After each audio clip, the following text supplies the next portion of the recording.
there are in Europe. But what unites us, what must keep uniting us, is our goal to keep our citizens safe. This is a goal we share with every single one of our NATO allies, including the United States. I spoke at the start of Russia's threat to Europe, but Russia poses a 360-degree threat in the world. From helping shield the Assad regime, a use of chemical agents against the Syrian people, to arming and training mercenary forces from Sahel to Sudan, or using its shadow fleet to smuggle weapons to Libya in direct breach of the international arms embargo. Russia is a threat to global security. During the Cold War, the United States and its allies far outclassed the Soviet Union, and it won them the Cold War. Today, against NATO and the EU, Russia doesn't stand a chance. But we must stick together. When NATO leaders meet next week, keeping unity in the alliance is as much as a priority as spending more on defence. Dear President, honourable members, tough times require tough resolve. Europe has always shown this when it needs to, and that is the message we take to the NATO Summit next week. Thank you. Thank you very, very much. I now give the floor on behalf of the EPP Group to Nicolas Pascual de la Parte. 2 minutes, please. Thank you, Madam President. Thank you, High Rep, for your introductory remarks. In the run-up to the summit, NATO Summit next week, we have to ask ourselves why NATO has been the most successful defence organisation ever in history.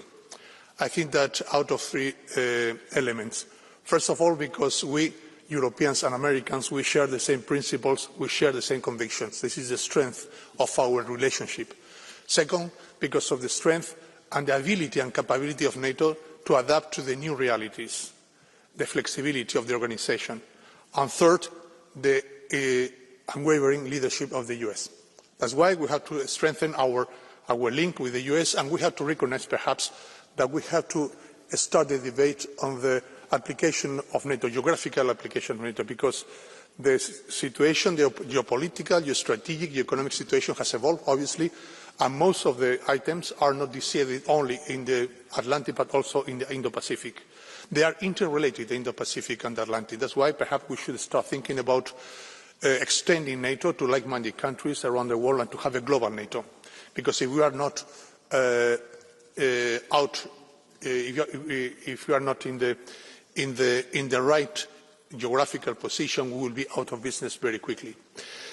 Concerning the financing, as the High Rep has said, one of the main items of this summit will be the ramping up of the money that we have to put for our common defence. And here it's not only a matter of numbers. We have to decide first which are our main threats and risks. Second, which are the capabilities that we need to have in order to face these risks. And thirdly, but thirdly, not first, how much money we need to finance our capabilities. And that's why I think that we will come to a conclusion that we have to ramp up our effort to have a fairer burden sharing with the US, but also to identify our capabilities in the near future. Thank you very much indeed. Thank you very much, Mr. Pascual de la Parte. And now for the S&D Group, Yannis Maniatis, 2 minutes. Αγαπητοί συνάδελφοι, η επικείμενη σύνοδος του ΝΑΤΟ έρχεται σε μια στιγμή όπου οι απειλές για την ασφάλεια της Ευρώπης βρίσκονται στο υψηλότερο σημείο τους. Ο πόλεμος στην Ουκρανία, οι συγκρούσεις στη Μέση Ανατολή, η ανάδειξη νέων περιφερειακών αναθεωρητικών δυνάμεων, όλα αυτά δημιουργούν ένα νέο γεωπολιτικό περιβάλλον. Οι κίνδυνοι πλέον δεν περιορίζονται στις απειλές για μια συμβατική στρατιωτική αντιπαράθεση. Αντίθετα, βλέπουμε αύξηση των υβριδικών απειλών, επιθέσεις σε κρίσιμες υποδομές, ακόμα και στις δημοκρατικές διαδικασίες των κρατών μελών. Την επόμενη εβδομάδα η Σύνοδος Κορυφής του ΝΑΤΟ αποτελεί μια πολύ καλή ευκαιρία για την αύξηση της συνεργασίας Ευρωπαϊκής Ένωσης ΝΑΤΟ, το οποίο παραμένει ασφαλώς από τους βασικούς πυλώνες της συλλογικής μας άμυνας. Στο πλαίσιο αυτό, η ενίσχυση της κοινής αποτρεπτικής δύναμης και της διαλειτουργικότητας είναι απαραίτητα βήματα που θα μας βοηθήσουν στη συλλογική μας άμυνα. Επίσης, είναι απαραίτητο να υπάρχει και μια ξεκάθαρη δέσμευση όλων στις προβλέψεις του άρθρου 5 του ΝΑΤΟ που αποτελεί το θεμέλιο λίθου της συμμαχίας. Παράλληλα, είναι προς το συμφέρον όλων η δημιουργία ενός ισχυρού ευρωπαϊκού αμυντικού βραχίωνα, ικανού να ενεργεί αυτόνομα και συμπληρωματικά με το ΝΑΤΟ, ώστε να παρέχονται οι απαραίτητες εγγυήσεις ασφαλείας στην Ένωση και τα κράτη-μέλη της, στο πλαίσιο του άρθρου 42, παράγραφος 7 της Συνθήκης, και να μειωθεί η εξάρτησή μας από τρίτες χώρες. Τέλος, καθώς αναμένεται να αποφασιστεί η αύξηση του στόχου για τις αμυντικές δαπάνες, θα ήθελα να υπογραμμίσω ότι η αύξηση αυτή δεν μπορεί να γίνει σε βάρος των δαπανών για το κοινωνικό κράτος και την κοινωνική συνοχή. Για μας δεν μπορεί να υπάρχει ασφάλεια χωρίς ισχυρή αποτρεπτική δύναμη που προστατεύει τα κοινά ευρωπαϊκά σύνορα, αλλά και ισχυρό κοινωνικό κράτος που μειώνει τις ανισότητες και προστατεύει τους πιο αδύναμους συμπολίτες μας. Σας ευχαριστώ. Thank you very much, Mr. Maniatis. And now for the Patriots for Europe Group, Harald Wilimski, 1,5 minutes.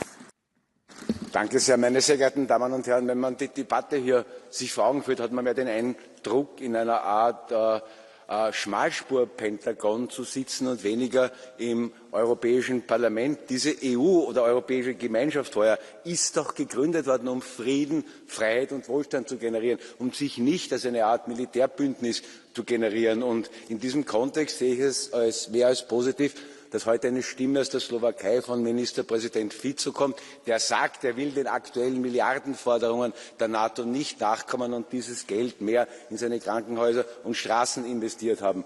Genauso wie der ungarische Premierminister Orban sagt, er will Konflikt Russland-Ukraine hier sich als Friedensverhandler betätigen und nicht mitmachen in immer mehr Aufrüstung und immer mehr Sanktionen und den falschen Weg beschreiten. Ich frage mich, was die EU überhaupt zu tun hat in einem gemeinsamen Gipfel mit der NATO. Die NATO hat hier in Europa ein mehr als unrühmliches Bild gemacht. Ich erinnere nur an den Angriff auf die Serben vor gut 25 Jahren. Ich erinnere nur daran, dass die NATO hier mit ihrer völlig überzogenen Expansionspolitik Richtung Osten hier zumindest Mitverantwortung hat dafür, dass es eskaliert ist im Konflikt zwischen den Russen und der Ukraine. Ich appelliere dafür, und ich glaube, das ist der einzig richtige Weg, der auch von der Mehrheit der Bevölkerung mitgetragen werden kann, dass die Europäische Union sich auf ihre ursprünglichen Werte besinnt, alles unternimmt, sich als Ort der Begegnung und des Friedens anzubieten, sich darauf besinnt, aktiv hier Gespräche mit den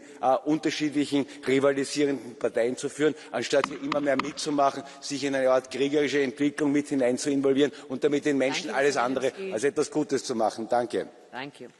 I give the floor now on behalf of the ECR Group to Alexander Vondra. 2 minutes. Yeah, thank you, Chair. Dear friends, war is at our door. We all know it.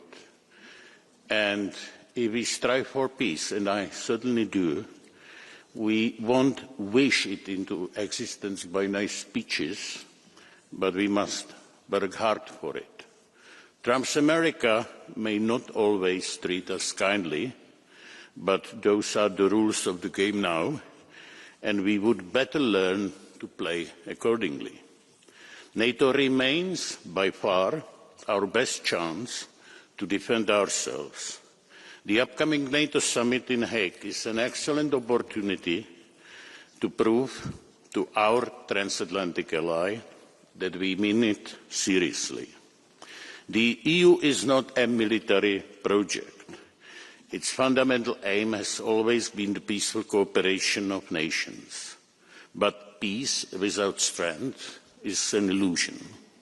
The freedom and the prosperity hardly achieved by our forefathers will vanish in an instant if we refuse to defend it. Surely, higher defence expenditure will cost us something. But in comparison to Ukrainian wasteland, left behind by the Russian aggressive behaviour, the 5% of GDP is the price we dare to pay.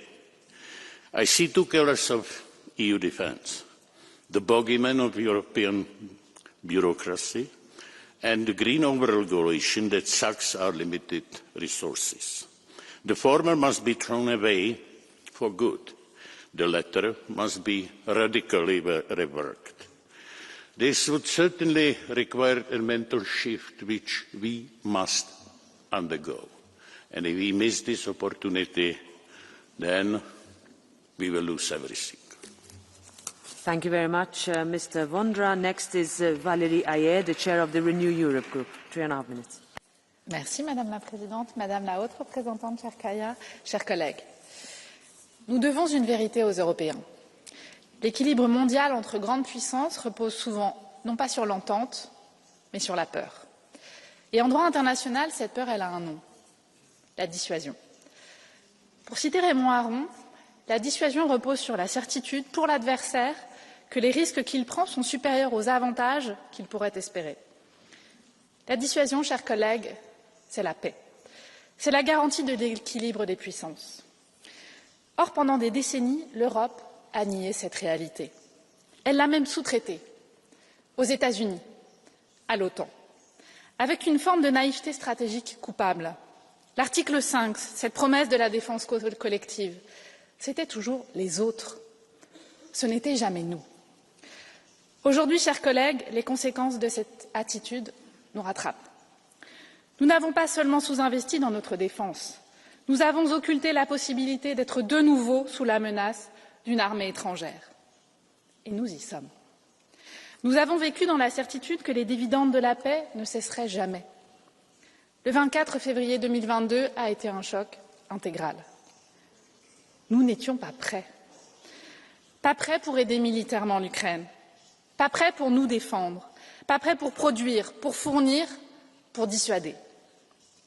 L'OTAN, chers collègues, est le pilier le plus puissant dont les alliés disposent aujourd'hui, avec sa posture double de réassurance et de dissuasion. Or, le partage du fardeau a été déséquilibré depuis la fondation de l'Alliance. Et ce partage ne peut plus rester une promesse sur papier. Il doit devenir enfin une réalité. Pas pour faire plaisir à Donald Trump, non. Pour notre indépendance, pour notre sécurité, pour la sécurité des Européens. Et fixer un chiffre, c'est un pas évidemment important. Aller vers les 5%, c'est la bonne direction. Mais disons-le clairement, cela ne répond pas encore à la question de notre stratégie. Cela ne dit pas comment créer enfin un marché militaire unique dont l'Europe a besoin urgemment. Cela ne répond pas à la question stratégique de l'adhésion de l'Ukraine. Chers collègues, après 3 ans de guerre sur le sol européen, nous devons décider et agir. Que faisons-nous, nous, Européens, pour notre propre sécurité? Mon groupe, chers collègues, Renew Europe, appelle à des mesures concrètes pour doter l'Europe de véritables capacités de défense. Le Parlement européen a adopté un programme concret pour l'industrie européenne de défense. Nous appelons le Conseil à le mettre en œuvre sans délai, pour combler le fossé stratégique actuel, pour créer un véritable marché unique de la défense, pour rationaliser les achats et pour renforcer la coopération industrielle en Europe. Il est aussi grand temps de faire progresser les discussions sur la dissuasion européenne. Fini les tabous. Nous plaidons pour un parapluie nucléaire français élargi. Nous plaidons pour le développement d'une culture militaire entre Européens, avec une académie militaire européenne. Nous plaidons pour un Conseil de sécurité européen pour cette nouvelle matrice de défense. Voilà les enjeux du prochain sommet de l'OTAN. Merci. Merci beaucoup, Madame Haye. Now I give the floor to the co-chair of the Greens Group, Bas Eickhout. 2 minutes. Thank you very much, and thank you very much, High Representative. It's very clear that the big topic in the NATO summit will be about the investment percentages in defence. And yes, Europe needs to invest much more in its own defence, and as Greens we see this necessity as well. But the real question will also be, who is going to pay? As the far right is trying to divide us, it's more important than ever that we invest together. Our current European defence system is not functioning because of our fragmented approach. Pouring more money in a non-functioning system will not do. We need a truly European approach with joint procurement and common standards. And we need a European fund for increased investments in security with joint borrowing, and ensure member states actually use the exemption from budget rules for defence. This is the only way states will not end up tearing down their healthcare, education and social security with destructive austerity measures. You can invest all you want in weapons and tanks, but Europe can only stand stable and strong if we have the support of our people. And people will support as long as we can live in freedom, with a roof above our heads and are able to pay our bills. Essential for the future of Europe is a broader concept of security and defence. Security also means energy security, societal resilience, infrastructure, innovation and cyber security. And the last point, make sure taxpayers' money does not just disappear into the pockets of defence industry shareholders. Let's be honest, with billions of euros coming their way, everyone can predict massive windfall profits will be made. This is why we need a European windfall profit tax on the defence industry, and these taxes must go into a European societal resilience fund so we bring the investments back to our people. Only with this broad approach to defence and security, the extra NATO percentages will deliver an EU that stands strong, stable and united on our own 2 feet. Thank you very much. Thank you very much, Mr. Eickhout. And now, on behalf of the Left Group, Marc Potenga. 1 minute. Merci Madame la Présidente, Madame la Commissaire. L'OTAN est quand même, il faut le dire, aujourd'hui dirigée par quelqu'un qui se comporte un peu en gangster international. Trump menace de détruire l'Iran, occuper le Groenland, envahir le Panama. Et maintenant, ils exigent aussi une guerre contre notre propre population en cassant nos pensions et notre sécurité sociale pour mettre 5% de notre PIB dans la guerre. 5%, ce serait en Belgique 6 000 € par famille par an. Je ne sais pas qui chez nous a 6 000 € à donner à la guerre chaque année. Et, chers collègues, il faut changer un peu votre disque. Parce que vous dites que c'est pour nous défendre, mais l'OTAN dépense déjà aujourd'hui 8 fois plus que la Russie en armes. On devrait dépenser 20 fois plus pour être en sécurité. L'Europe, toute seule, sans les États-Unis, a déjà 4 fois plus de navires de guerre, 3 fois plus de chars et 2 fois plus d'avions de chasse. Donc dites la vérité, cet argent, ce n'est pas pour se défendre, c'est pour attaquer. Aujourd'hui, peut-être en Iran, demain la Chine. C'est ça ce qu'il faut dire. Eh bien, moi, je vais vous dire, je ne veux pas sacrifier nos populations, notre sécurité sociale sur l'autel de la guerre. Nous, c'est la sécurité sociale, pas votre guerre mondiale. Merci. Merci.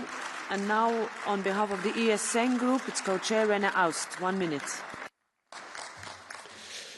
Die NATO war Garant für Sicherheit im Kalten Krieg. Sie hat Freiheit in Europa möglich gemacht und auch deshalb ist sie heute wichtig. Es geht um die Sicherung von Rohstoff- und Absatzwegen, es geht um die Sicherung des Luftraums und um Cybersecurity.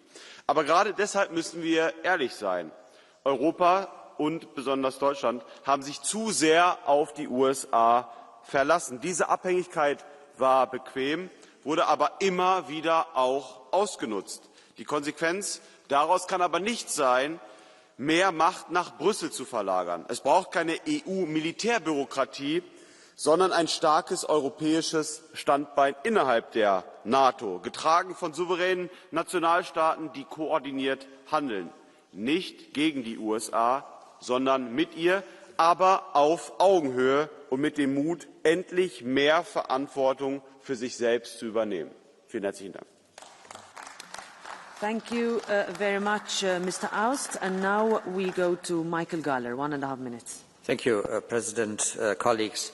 The wake-up calls are behind us. We have woken up and we are taking necessary steps, among others thanks to Commissioner Kubilius for the white paper and also the first omnibus on defence. To show such resolve credibly, we need a common threat assessment, and I think we have it. And I'm very grateful to you, Kaja Kallas, that you were so clear about the description, what Russia actually does. And the German, Hungarian and Slovak-speaking Putinists will not prevail, I'm quite sure about that. This summit will be crucial for our future security. We need the reassurance that all partners, including the US, abide by their treaty obligations. We are a value-based alliance, but that means also that we need to share the responsibility, and that also means the cost. We Europeans need to contribute more, and we will. I prefer to deliver better through more common planning, common procurement, making full use of the existing legal framework. We have a single market on defence since 2011. Let's finally make it a reality.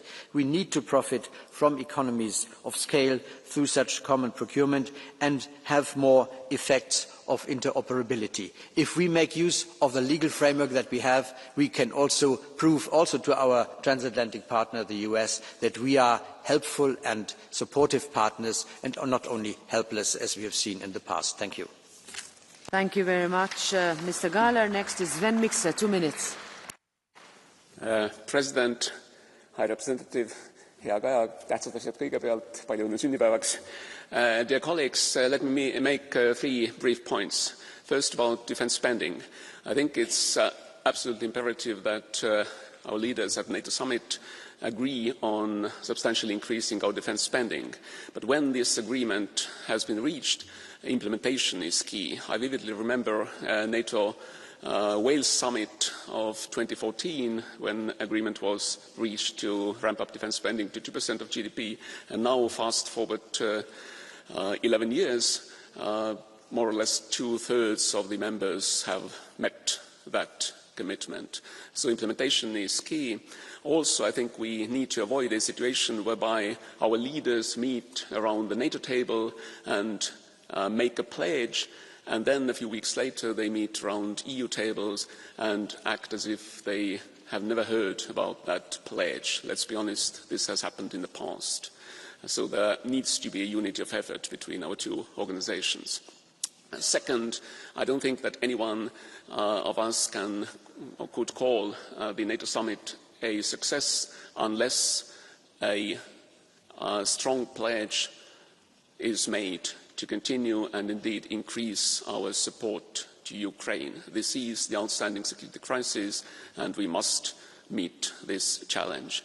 And finally, I think it's imperative that NATO remains a values-based alliance, an alliance where every member state sees mutual defence of fellow democracies as their own vital national security issue, that we do not allow the alliance to morph into a purely transactional organisation where security of fellow members is seen as a service to be provided for cash. Thank you. Thank you, Mr. Mixer. Next is Jean-Paul Garot, 2 minutes. Merci, Madame la Présidente. Le sommet de l'OTAN qui se tiendra ce mois de juin doit nous permettre de rappeler quelques points essentiels. Je m'attacherai à l'un d'eux concernant l'Ukraine. Dans un contexte de guerre prolongée entre la Russie et l'Ukraine, certaines voix s'élèvent encore pour demander son adhésion à l'Alliance. Je le dis avec clarté, l'Ukraine ne doit pas devenir membre de l'OTAN. Ce n'est pas que le peuple ukrainien, valeureux et meurtri, ne mérite pas notre appui, bien au contraire.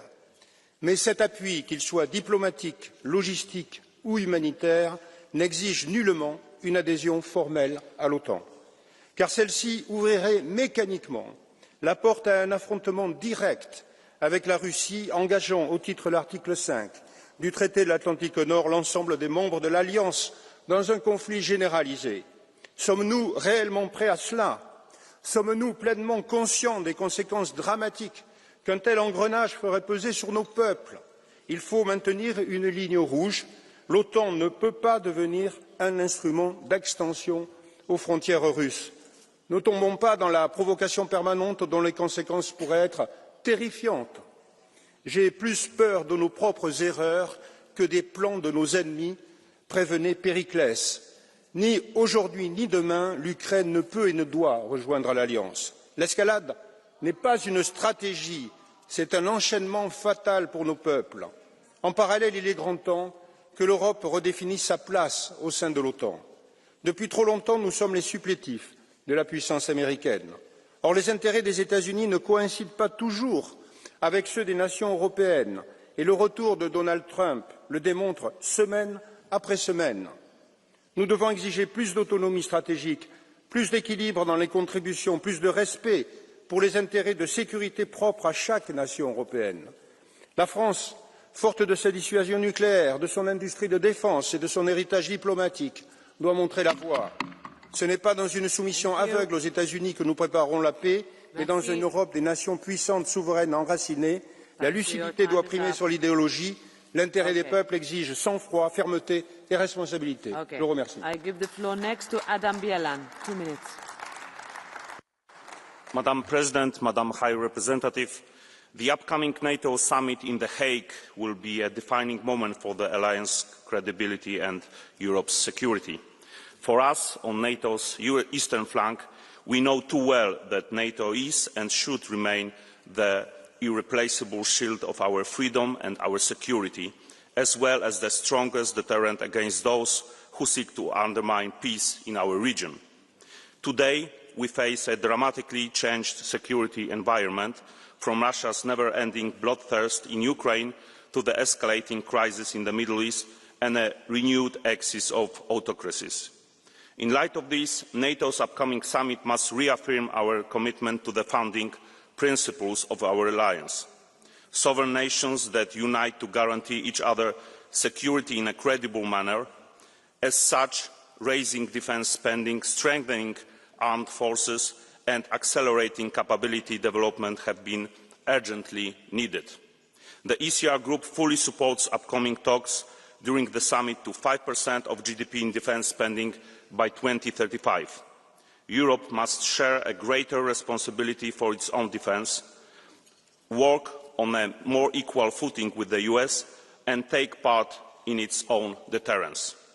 This will be a timely opportunity to engage with all involved actors and identify solutions for scaling up production, strengthening interoperability and driving defence innovation.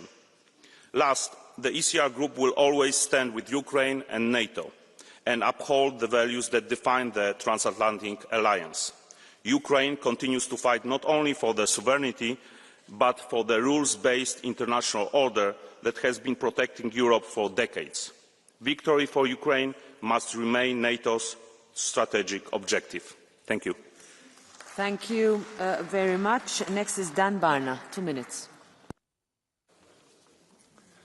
Thank you, Madam President, Madam High Representative.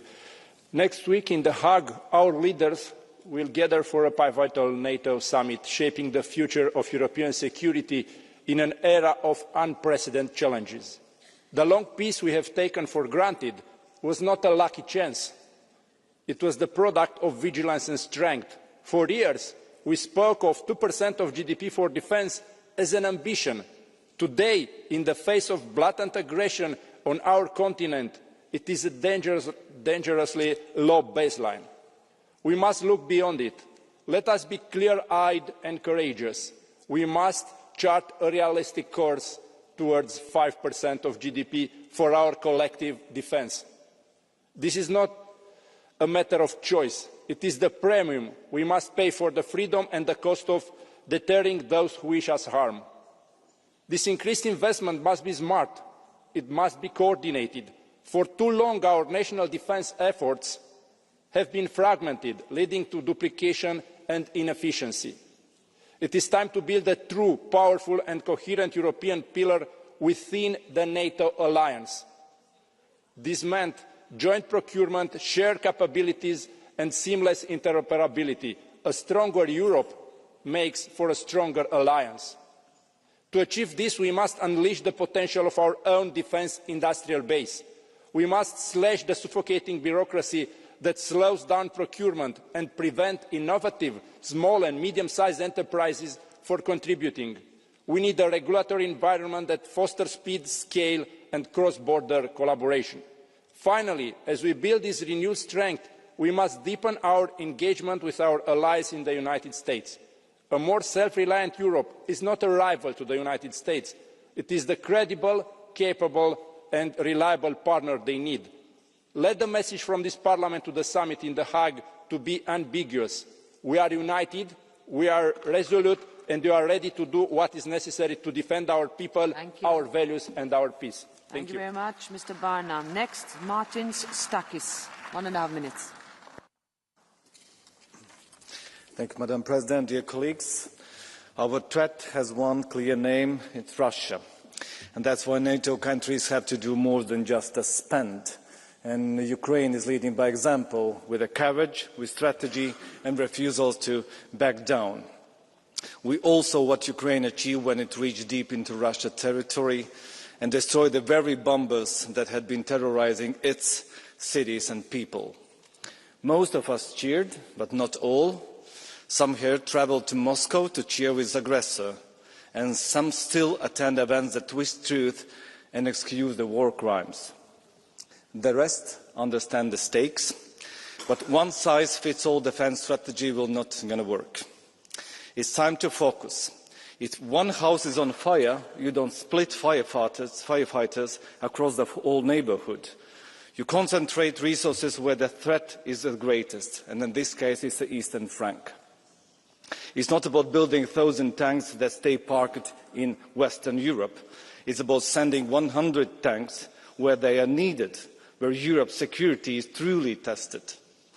To protect Europe's future, we must invest in Baltic defence line and support all frontline countries. This is smarter and cheaper than spreading resources across all countries. Defending Europe means defending the most vulnerable edge, Europe's border with Russia. That must be our shared mission. Thank you. Thank you very much, Mr. Stakis. Next is Özlem Demirel. 1 minute. Dankeschön, Frau Präsidentin. Die Welt brennt schon. Gaza, Ukraine, Sudan. Kriege und immer mehr bewaffnete Konflikte. An jeder Front mit dabei, Waffen made in der EU. Und als ob das nicht reicht, schreit man jetzt nach noch mehr Kriegsgerät. Beim kommenden NATO-Gipfel wird ein Ziel von 5% des BIP für Rüstung beschlossen und mehr Soldaten. 5% hört sich wenig an, es sind aber Gigasummen. 1 Milliarde Sekunden sind 30 Jahre, liebe Kolleginnen und Kollegen. Und Sie fordern nicht 1, nicht 100, sondern Frau von der Leyen will bis zu 1.000 Milliarden Euro für Waffen ausgeben in den kommenden Jahren. Im Vergleich dazu sagt die UN, dass man etwa 40 Milliarden Euro bräuchte, um den Hunger weltweit zu stillen. 40 Milliarden Euro, das wollen Sie nicht beschließen. Nicht mehr Geld für Bildung, nicht mehr Geld für Gesundheit, sondern für Waffen. Waffen und Schulden, die dann kommende Generationen möglicherweise auslöschen können. Sie behaupten, die NATO wäre ein Wertebündnis, ein Verteidigungsbündnis. Das ist ein Märchen, an das kein Kind mehr in dieser Welt glaubt. I give the floor next to Milan Urik. 1 minute. Pani eurokomisárka Kallas, všetci vieme, že ste známa svojou fanatickou protiruskou nenávisťou, ale aj tak sa čudujem, že máte odvahu prísť sem a pýtať od občanov prakticky zdvojnásobenie výdavkov na obranu, na zbrane, na rakety, na samopaly. V čase, keď Európsku úniu predbiehajú štáty BRICSu v hospodárskom raste prakticky všade vo svete, v čase, keď európski občania musia čeliť rekordnej konsolidácii a zdražovaniu, tak vy prídete s geniálnym nápadom, aby sme dali 2-krát toľko peňazí na zbrane. A vyžmýchali z ľudí, čo sa ešte dá. No, s týmto rozhodne súhlasiť samozrejme nemôžeme. A mňa by zaujímalo, a povedzte to nahlas, že proti komu majú byť všetky tie zbranie namierené. To treba nahlas ľuďom povedať. Povedzte mi nahlas, kto má s všetkými tými zbraňami ísť bojovať, lebo vaši synovia, priatelia, to nebudú. Vy by ste si prví vybavovali pre nich výnimky. A povedzte mi nahlas, kto všetky tie zbrojné výdavky zaplatí. Takže z týchto dôvodov my samozrejme, že nemôžeme podporiť navýšenie výdavkov na zbrojenie, keď to má ísť na úkor životnej úrovne. Thank you very much. I give the floor now to Ruth Firmenich. 1 minute.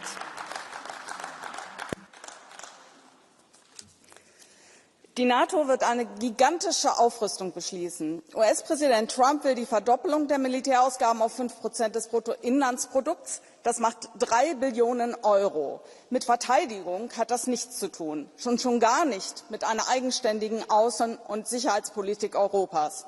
Das Steuergeld, das die EU in die NATO pumpt, dient einzig der globalen Hegemoniepolitik der USA. Während Europa den US-Stellvertreterkrieg gegen Russland allein fortsetzen soll, führen die USA mit Israel nun einen Angriffskrieg im Nahen Osten und wollen im Indopazifik auch noch China herausfordern. Für Europa bedeutet die Aufrüstung sozialen Krieg gegen die eigene Bevölkerung. Allein Deutschland soll künftig seinen halben Haushalt 225 Milliarden Euro für Rüstung aufwenden. Übrigens mehr als Russland derzeit insgesamt ausgibt. Dieser Wahnsinn nutzt nur den Rüstungskonzernen. Jeder Euro für Rüstung wird bei Bildung, Rente und Gesundheit fehlen. Der weitere soziale und wirtschaftliche Abstieg Europas ist so vorprogrammiert. Danke. I give the floor next to Ingeborg Tellak. 1 minute. Thank you. I'm proud the Netherlands will host the NATO Summit in Den Haag. It comes at a time when we need to commit ourselves to a growth path of the postponed 3.5% and an additional 1.5% defence spending at NATO. We cannot continue to hide ourselves behind Trump's back for our security. Without further increase of our security budget, we cannot expect ourselves to be able to defend ourselves when the EU will be attacked. And we must innovate in Rearm Europe. Use common procurement. Use the Ukrainian defence industry to further support Ukraine, as well as harmonise our weaponry. And we need to create resilience among our population. We need to create a long-term commitment to our defence market and industry. But it is not only about defence. It also goes hand in hand with securing our critical raw materials, increasing competitiveness for our defence industry, and create a more sustainable and green defence supply chain. Thank you very much. Thank you very much. I give the floor next to Eero Heinäluoma. 2 minutes. Arvoisa puhemies, Eurooppa on saanut kovaa oppia turvallisuuden ja puolustuksen merkityksestä. Ensin Venäjä hylkäsi allekirjoittamansa Etyj-asiakirjat ja kaikki aiemmat sitoumuksensa ja hyökkäsi rajanaapurinsa kimppuun. Venäjä ilmoitti vastoin kansainvälistä oikeutta liittävänsä itsenäisen ja suvereenin rajanaapurin Ukrainan alueita itseensä. Tämä oli tietysti yritys toistaa vuoden 2014 Krimin laittoman anneksoinnin kaavaa. Sitten Yhdysvaltain uusi hallinto on tehnyt selväksi, ettei sen sitoumus Eurooppaan ole ehdotonta, vaan ehdollista ja suhteellista. Euroopan on aika aikuistua, sen on aika ottaa todellinen vastuu myös omasta puolustuksestaan. EU-maiden tulee esiintyä tulevassa NATO-huippukokouksessa yhtenäisellä viestillä. Täytämme omat puolustusvelvoitteet tinkimättä. Toivomme, että Yhdysvallat on valmis yhteistyöhön ja läsnäoloon Euroopassa myös jatkossa. Euroopan puolustus ja Ukrainan tukeminen on yhteinen etumme. Siksi jokaisen EU-maan on otettava puolustussitoumuksemme tosissaan. Meidän on edellytettävä, että kaikki jäsenmaat täyttävät minimivaatimukset niin puolustuksessa kuin Ukrainan tukemisessakin. Nyt taakka Euroopan turvaamisesta jakaantuu kovin epätasaisesti. On maita, jotka ovat laittaneet puolustukseensa 4% kansantuotteesta ja Ukrainan auttamiseen 2% kansantuotteesta. Samalla on maita, joiden puolustusmenot hädin tuskin yltävät 1% ja Ukrainan tuki 10%. On korkea aika ottaa puolustus tosissaan. Tämän täytyy olla viestimme Haagissa. Thank you very much. The next speaker is Anna Bryłka. Dziękuję, pani przewodnicząca. Żyjemy w świecie olbrzymich geopolitycznych napięć. W bezpośrednim sąsiedztwie Unii Europejskiej trwa wojna rosyjsko-ukraińska, na Bliskim Wschodzie trwa konflikt Izraela z Iranem. Ład światowy jest coraz bardziej zagrożony globalnym konfliktem. Tymczasem Unia Europejska kolejny raz doszła do wniosku, że to najlepszy czas na to, aby pod płaszczykiem tego zagrożenia federalizować się i wprowadzić mechanizm finansowy, którego finalnym beneficjentem będą Niemcy. To cyniczna gra przewodniczącej von der Leyen, która jeszcze nie wytłumaczyła się z afery Pfizera, a dziś chce arbitralnie decydować o uzbrojeniu krajów Unii Europejskiej. My, Polacy, jako naród szczególnie doświadczony rosyjskim imperializmem, od lat zbroimy się na potęgę i przeznaczamy blisko 5% PKB na obronność. Kiedy Niemcy pompowali rosyjski gaz, my dywersyfikowaliśmy źródła energii. To jest jedyna droga dla Europy – zbroić się oraz budować swoją niezależność energetyczną i gospodarczą. Unia Europejska jednak w tym przeszkadza, forsując zabójcze dla gospodarki i energetyki regulacje klimatyczne. Obronność nie może być kolejnym sektorem, w który wkracza brukselska biurokracja. Wszystko, czego dotknie się Komisja Europejska, kończy się katastrofą. Unijne regulacje zrujnowały europejski przemysł, doprowadziły do fali bankructw europejskich przedsiębiorców, a nawet zagroziły bezpieczeństwu na ulicach naszych miast. Polityka obronna jest tak strategicznym obszarem w dzisiejszych czasach, że lepiej będzie, jeśli Unia Europejska będzie trzymała się od tego z daleka.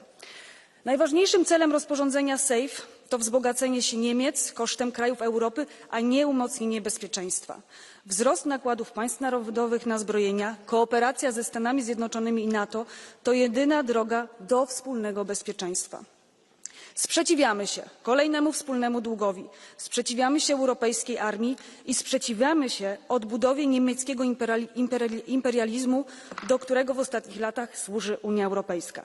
Zacznijcie od tego, żeby wydawać na zbrojenia tyle, co Polska. Dziękuję. Der nächste Redner ist Rasa Juknevičienė.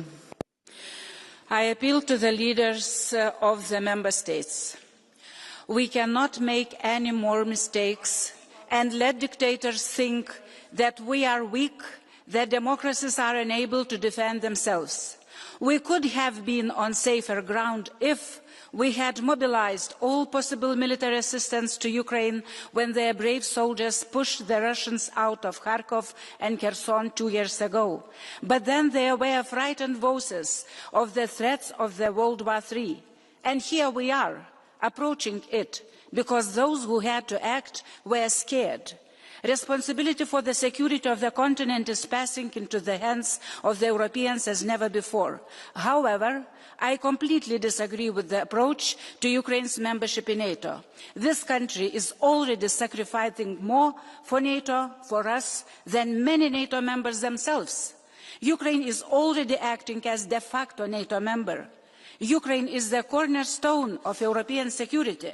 We are making an existential historical mistake again by allowing Russia to use a veto on NATO decisions. Let's stop spreading the Kremlin's narratives. NATO expanded because us nations, people wanted and still want it. NATO, like you, is expanding for stable peace, not for war. Thank you. The next speaker is Bert-Jan Ruyssen.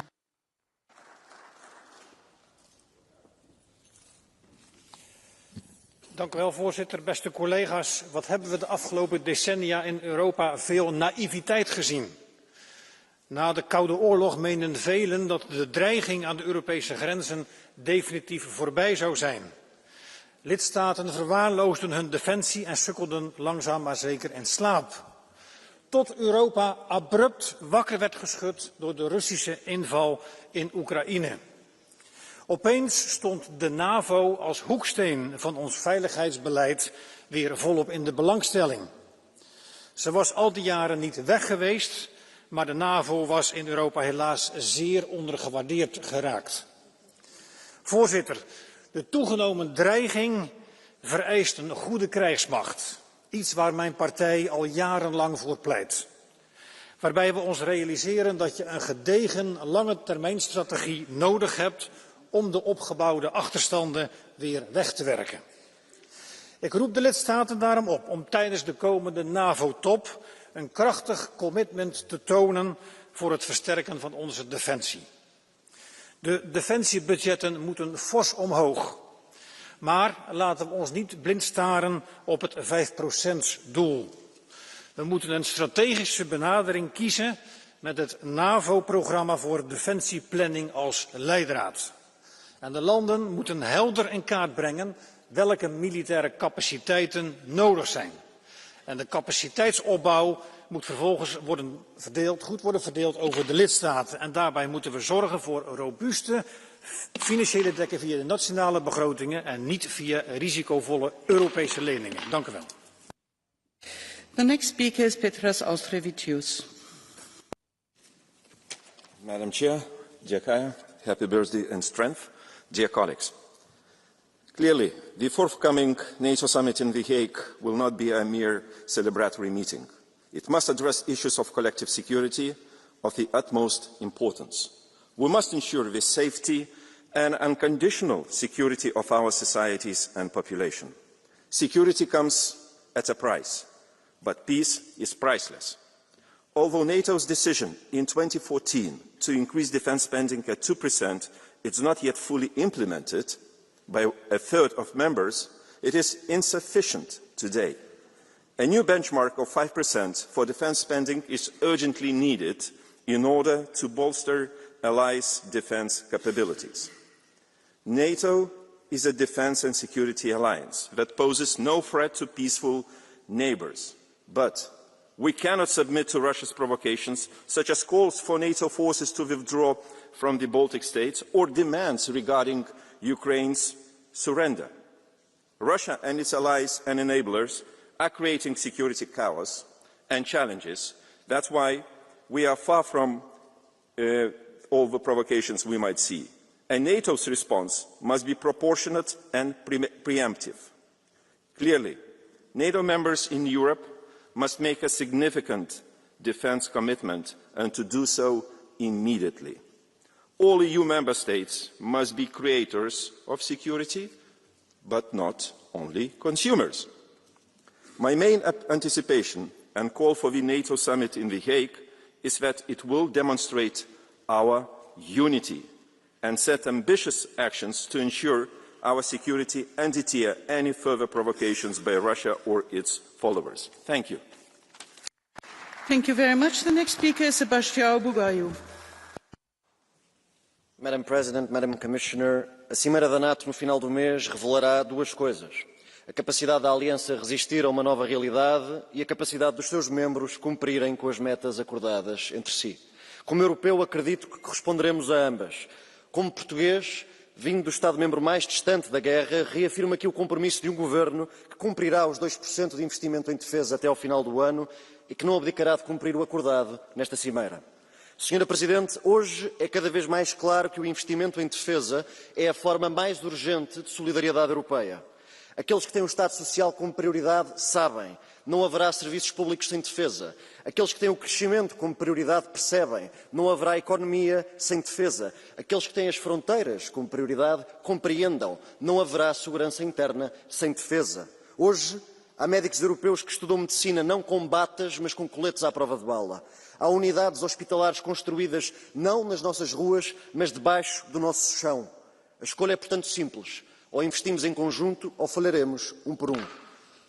Cumpramos em conjunto. Muito obrigado. Thank you very much. The next speaker, die nächste Rednerin ist Hanna Neumann. Bitte schön. Für Minute 30.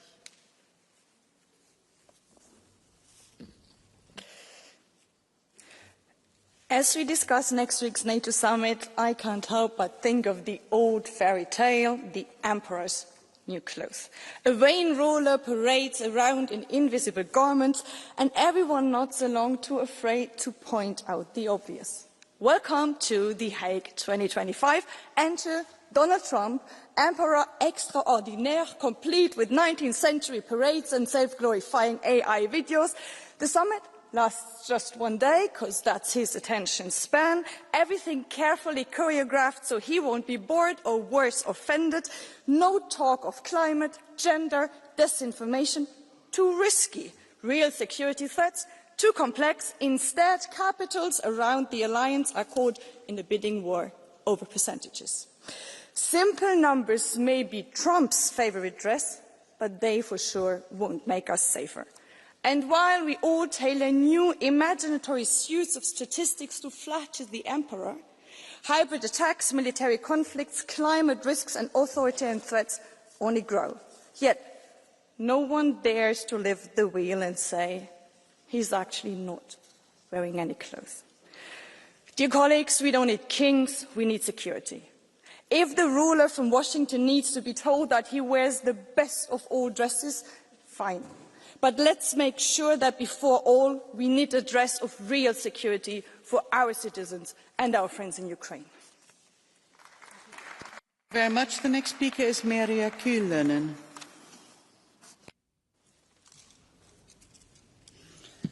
Arvoisa puhemies, NATO ja EU ovat suuren murroskauden keskellä. On helppoa sanoa, että lisätään tietty prosenttimäärä puolustukseen. Sitä ei kuitenkaan pidä tehdä ilman valmistelua ja yhteistä tilannekuvaa, jossa myös linjataan, mihin ja minkälaisiin toimiin rahoitusta konkreettisesti tarvitaan. Turvallisuus on puolustuksellisen valmiuden lisäksi energiaomavaraisuutta, ravinto-omavaraisuutta, kestävää yhteiskuntapolitiikkaa, jossa koulutus, työmahdollisuudet ja arjen palvelut turvaavat hyvinvoivat ja henkisesti vahvat ihmiset. NATO on ennen kaikkea sotilasliitto, jota EU ei ole. On totta, että NATOn kautta monet puolustuspoliittiset elementit osuvat myös EUn tontille, mutta meidän ei pidä lähteä kilpailemaan siitä, kuka on eniten kovan sotilaallisen toiminnan puolella. Turvallisuus on huomattavasti sotilaallista ulottuvuutta laajempi kokonaisuus. EU kykenee itsenäisesti vahvistamaan niitä elementtejä, joita myös NATO tarvitsee. Esimerkiksi ympäristö, huoltovarmuus ja teollisuuspolitiikka ovat osa-alueita, joissa EUlla on merkittävästi toimivaltaa ja NATOlla ei. EU voi järkevästi toimimalla vahvistaa myös NATOa, sillä meillä on ne elementit, jotka tuovat tämän tuen. Kiitos. The next speaker is Pekka Toveri. Madam Secretary, dear High Representative, dear colleagues, we all know that the threat of Russia is acute and that time to prepare our defence is short. We also know that we are too weak and need to be stronger. Some people claim that investing more to our defence will ruin our welfare. That is a clear lie. NATO countries used before the end of the Cold War for decades around 4% of their GDP to defence, some even more. Germany used to have 2,500 main battle tanks plus 1,500 in reserve. Now they have less than 300. Holland had 450 tanks, now zero. But still NATO countries were able to build the base of the Western welfare system we all enjoy today. To say that we can afford to invest to our defence is a lie. We can do both defence and welfare as long as we are wise and focused on how we use our money. What we can't afford is to lose thousands of people and rebuild our societies if our deterrence fails. Russia is an aggressive imperialistic dictatorship which will threaten Europe even after Putin is gone. Now it's time to be strong, not weak. Si vis pacem, bara bellum. The next speaker is Elio Di Rupo. Madame la haute représentante, mon pays, avec une industrie de la défense solide, tant en Wallonie qu'en Flandre, s'engage pour une Europe de la défense qui serait renforcée, y compris par un effort budgétaire accru. Mais je veux être clair, moi je veux la paix et pas la guerre. Le monde vacille en Europe, la menace militaire, il faut le dire, est aussi une menace morale. Si nous nous affaiblissons, ce sont aussi nos valeurs qui sont en danger, valeurs de liberté, égalité hommes-femmes, la protection des minorités. Dans ce contexte, une coordination industrielle entre les États membres est indispensable et la Commission veut jouer un rôle moteur pour l'accélérer. Je dirais simplement bravo. Renforcer l'autonomie de l'Union européenne sur le plan militaire va renforcer l'OTAN et pas le contraire. Alors soyons lucides seulement. Tous les États membres ne pourront pas consacrer 5% de leur PIB à la défense. On l'a dit pour les Belges, ça représente 6 000 € par habitant.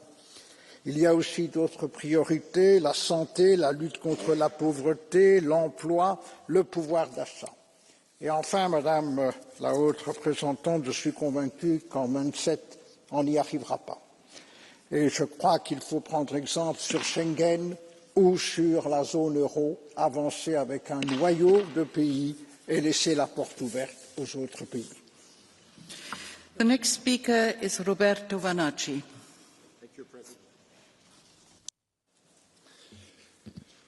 Cari colleghi, s'ils n'ont pas de pain, qu'ils mangent de la brioche. Eh si, perché ieri io sono andato a fare la spesa al supermercato. Non l'ho incontrata, signora Kallas. Evidentemente lei e la signora von der Leyen la spesa la fate fare da qualcun altro. Ma non era un supermercato qualsiasi, era il Kiel Institute. E sono andato immediatamente nel reparto carri armati e ho trovato un listino prezzo. Il carro tedesco Leopard 2 A8 costa 29 milioni di euro. Il carro russo T90 ne costa 4 di milioni di euro e il carro cinese 99 Alfa ne costa 2,3. Poi ho cambiato reparto e sono andato al reparto dei semoventi di artiglieria. Il semovente tedesco PZH 2000 costa 17 milioni di euro, mentre il semovente coreano K9, appena comprato dalla Polonia, costa 3 milioni di euro e il semovente russo 2S19 costa 1,5 milioni di euro.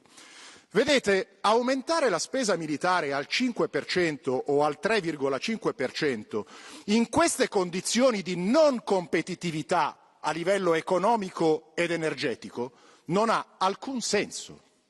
Ma queste condizioni non sono cadute dal cielo, ma sono figlie delle politiche scellerate di questa Europa a trazione socialdemocratica degli ultimi 20 anni, che lei, signora Kallas, sostiene e che la sua Presidente e che la sua Commissione continuano a sostenere. Signora Kallas, ci vada al supermercato ogni tanto e li guardi i prezzi, come fanno tutti i cittadini europei, che 250 anni fa non ne hanno voluto sapere di mangiare delle brioche al posto del pane e che oggi non vogliono sentir parlare chi al posto del pane vuole dar loro dei cannoni. The next speaker is Sebastian Tinkinen.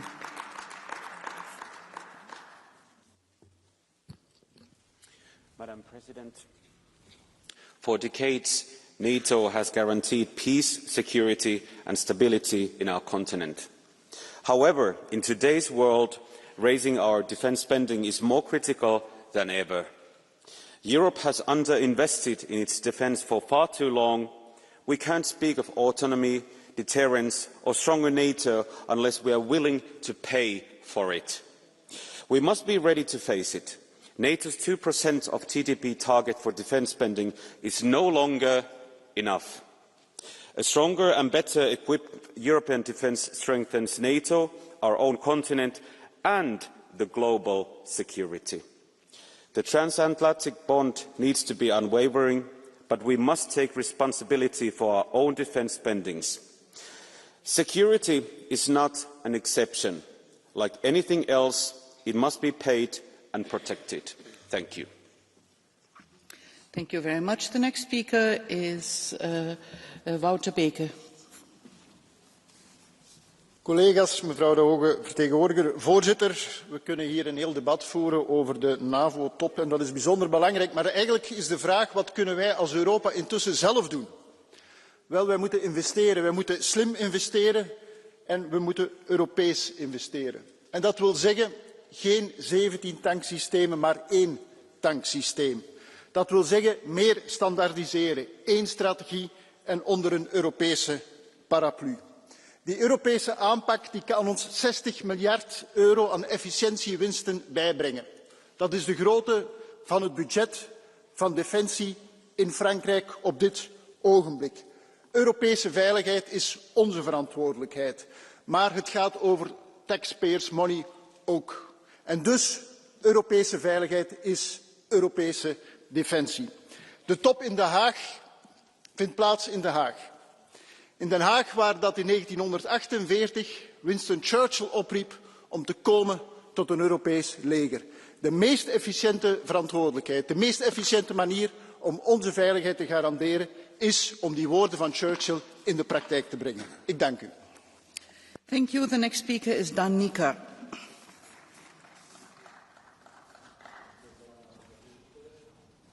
Doamna înalt reprezentant, sunteți persoana care veți gestiona toate lucrurile care țin de viitorul Uniunii Europene din punct de vedere militar, al securității și în pregătirea summitului NATO aș vrea să vă spun câteva din lucrurile care sunt importante pentru România. Flancul estic trebuie tratat ca o prioritate strategică în arhitectura de securitate a Europei.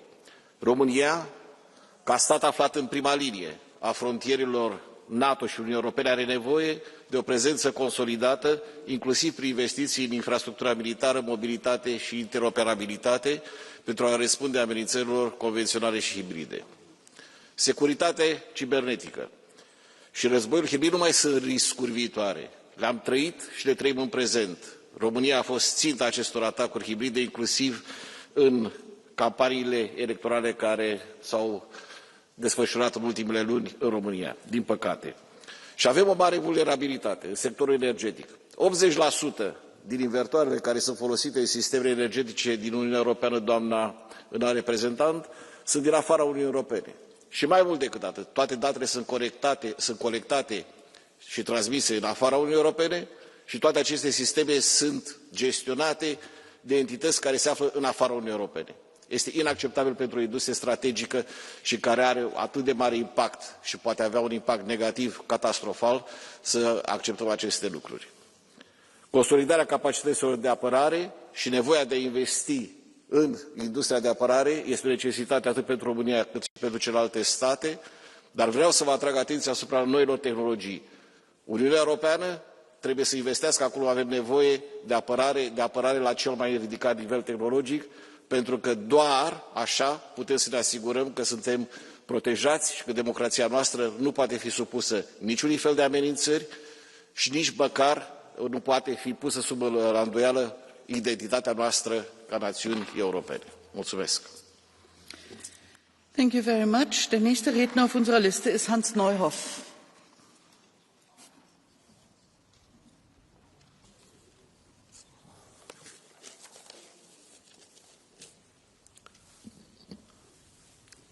Die EU ist im Begriff, Opfer ihrer eigenen Propaganda zu werden. Es ist Propaganda, wenn verbreitet wird, Russland wolle nach der Ukraine einen EU- und NATO-Staat angreifen.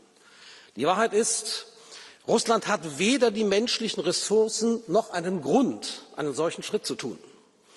Und die NATO verfügt nach Aussage ihres eigenen Geheimdienstchefs über keinen einzigen Beleg dafür, dass die russische Führung solche Absichten hegt.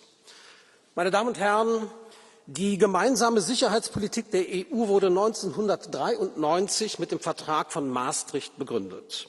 Trotzdem ist die EU heute kein sicherheitspolitischer Akteur, der von den Großmächten ernst genommen würde. Der Glaube, man könne das nur durch hektische Aktivität ausgleichen, ist illusorisch. Eine sicherheitspolitische Selbstständigkeit der EU ist bis auf Weiteres nicht absehbar. Wir sind daher gut beraten, die NATO-Strukturen abzusichern, auch wenn die USA sich daraus zurückziehen. Europa erfindet sich heute neu als rüstungsindustrielles Phantasialand, statt sich den realen Bedrohungen zu widmen. Dem Migrationsdruck, dem demografischen Wandel, der Energiekrise und dem islamistischen Terror. Das ist nicht strategisch, das ist verantwortungslos. Was es braucht, sind ein realistisches Bedrohungsszenario und die Rückbesinnung auf Diplomatie. Dann und nur dann wird Europa seinen Beitrag zum Gleichgewicht der Kräfte leisten und den Frieden in den internationalen Beziehungen sichern können. Thank you very much. Vielen Dank. The time is over, so the next speaker is Ioan Rareș Bogdan. Excelențele voastre, ideal ar fi să punem mai multă pâine pe masă, nu să apărăm cu arma în mână și sisteme sofisticate de defense, pâinea noastră cea de toate zilele. Dar copiii și bătrânii înțelepți ai Europei nu se pot apăra singuri. Cine afirmă că nu trebuie investiții pentru apărare este rupt de realitate sau face jocurile Kremlinului, ale Iranului și ale celor care vor o Europă pradă ușoară. Winston Churchill, cerea mereu investiții în apărare, deoarece Hitler aloca în anii 30 sume astronomice pregătirilor de război. I se răspundea de unii ca mulți din această sală că ar fi o povară prea mare pentru economia țărilor europene de atunci. În 1936, Churchill a afirmat: cât de mărunte ne vor părea aceste argumente dacă peste un an sau doi inamicul ne va prinde în laț, plinuți, prosperi, fericiți să ne exercităm libertatea de exprimare, dar fără apărare. Ce a urmat știți foarte bine. Să învățăm din istorie. Nu acceptăm concesii în ceea ce privește Ucraina și procesul de înarmare a bătrânei doamne Europa noastră. Nu trebuie să uităm ce a făcut Occidentul în 1938 la München, dând liber mână lui Hitler să anexeze regiunea Sudetă. A urmat un dezastru. Să nu abandonăm estul Europei. Trebuie susținut și înarmat. Dacă cade Ucraina, urmează Moldova, Polonia, țările Baltice și România în meniul de la Kremlin. Iar urmează apoi dezastrul pentru Europa Occidentală și ani de teroare.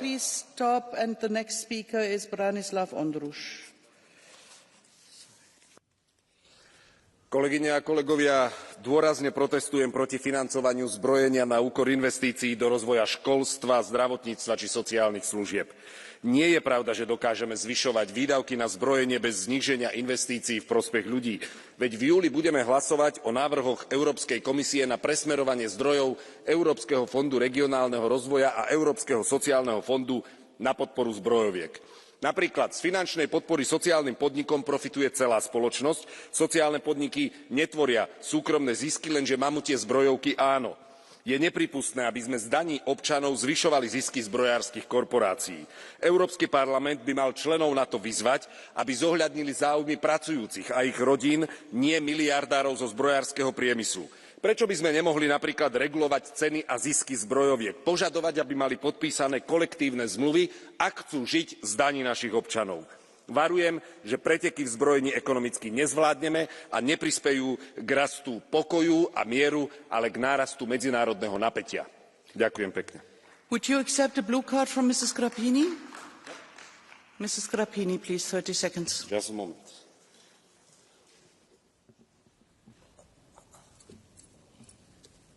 Ok. Ați spus în intervenția dumneavoastră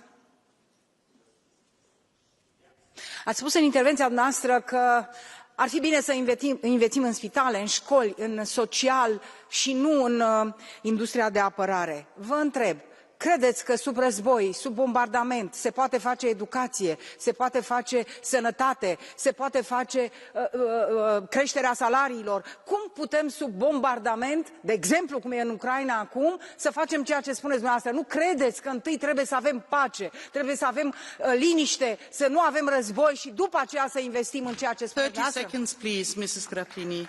And the answer also 30 seconds.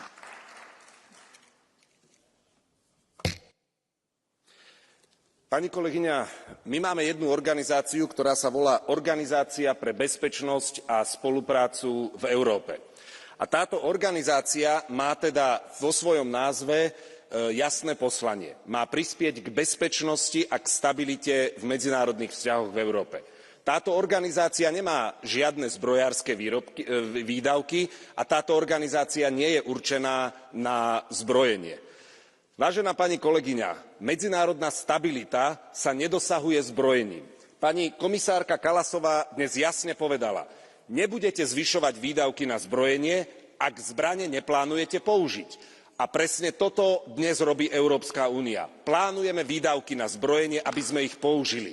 A bezpečnosť a stabilita sa zabezpečuje diplomatickými rokovaniami a spoluprácou, nie nepriateľstvom. You had said 30 seconds, that's the regular time for an answer, and I beg you please to respect that. Now the next speaker is Riho Terras. Lugupeetav eesistuja, kõrge esindaja, head kolleegid. NATO tippkohtumise õnnestumine sõltub sellest, kas kõik liikmesriigid saavad üheselt aru, et Venemaa kujutab Euroopale eksistentsiaalset ohtu. Lisaks Vene ohule on laiem julgeolekupilt muutunud väga tumedaks. Selleks, et meid ümbritsevaid ohte tõrjuda, tuleb kõikidel liitlastel panustada oluliselt enam. 5% SKP-st võis olla paar aastat tagasi täiesti ulmeline eesmärk, kuid täna on see reaalselt vajalik selleks, et tagada meie heidutus ja kaitse. Selle eesmärgi saavutamisega on kiire. Ei piisa sellest, kui riigipead ja valitsusjuhid lepivad kokku 5% taseme saavutamise 2030. aastaks. See eesmärk tuleb saavutada oluliselt varem, eelistatavalt juba järgmisel aastal. Mitmed Venemaaga piirnevad liikmesriigid on 5% tasemele väga lähedal või selle juba saavutanud. Paraku ei piisa, kui suured ja jõukad riigid eeskuju ei järgi. Kui Eesti paneb järgmisel aastal kaitsekulutusse 5,4% SKT-st, siis peavad panustama 5% ka Hispaania ja Itaalia. Ka Eesti pensionärid ja lapsed vajavad toetust. Aitäh teile! Thank you very much. The next speaker is Tobias Kremer. Dear colleagues, I grew up in a Lutheran vicarage that was shaped by the peace movement. I understand the longing to live in a different time, one where we can speak about disarmament instead of deterrence. I too would sometimes prefer to live in a different time. But colleagues, we don't. The post-war leader of the SPD, Kurt Schumacher, once said that politics begins with the recognition of reality. And reality today is stark. Europe faces the most serious threat to our safety in a generation. Putin is rearming on a massive scale, and his sights are not only set on Ukraine, he wants to test NATO, break apart the EU, and erode our democracies from within.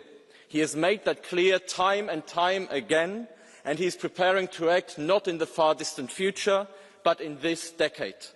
And why? Not because he's scared of NATO. Putin actually thinks that NATO is weak, and that's actually part of the problem. But what Putin is afraid of is our way of life, because successful, free and democratic societies expose the lies that his rule is built upon. And that is why we are already subject to his hybrid warfare. Disinformation, cyber attacks, sabotage and contract killings on European soil, colleagues, that is not fiction but a grim reality, even if some in this House don't want to acknowledge it. Colleagues, the people of Europe rightly expect us to protect their safety. And that is why it is good that NATO leaders are meeting in The Hague. And it is good that we are mobilizing more resources. But let me be clear. Drones and tanks are not enough. What ultimately makes our society strong is the social cohesion they are built upon. That is what Putin fears. And that is what he targets. So let us embed our defense spending in a broader security strategy, focus on infrastructure, on resilience and on the social fabric and solidarity that make our societies worth defending in the first place. Thank you. The next speaker is Jaak Madison.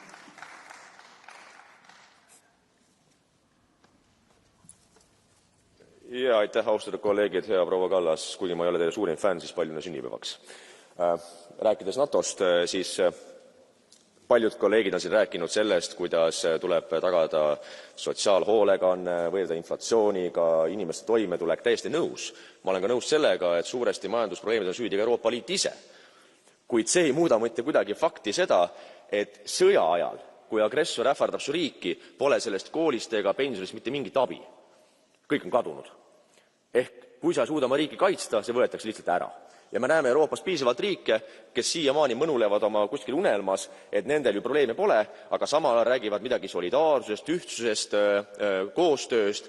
No ei ole väga hea koostöö, kui mõned riigid lasevad rahulikult üle ja teised riigid rabelevad üksinda, sest et osadel riikidel on jube mõnus olla kuskil lõunas või läänes. Ja rääkides kuludest, siis oluline pole väga protsent, kas see on 5%, on ta 4 või 6. Küsimus on efektiivsuses.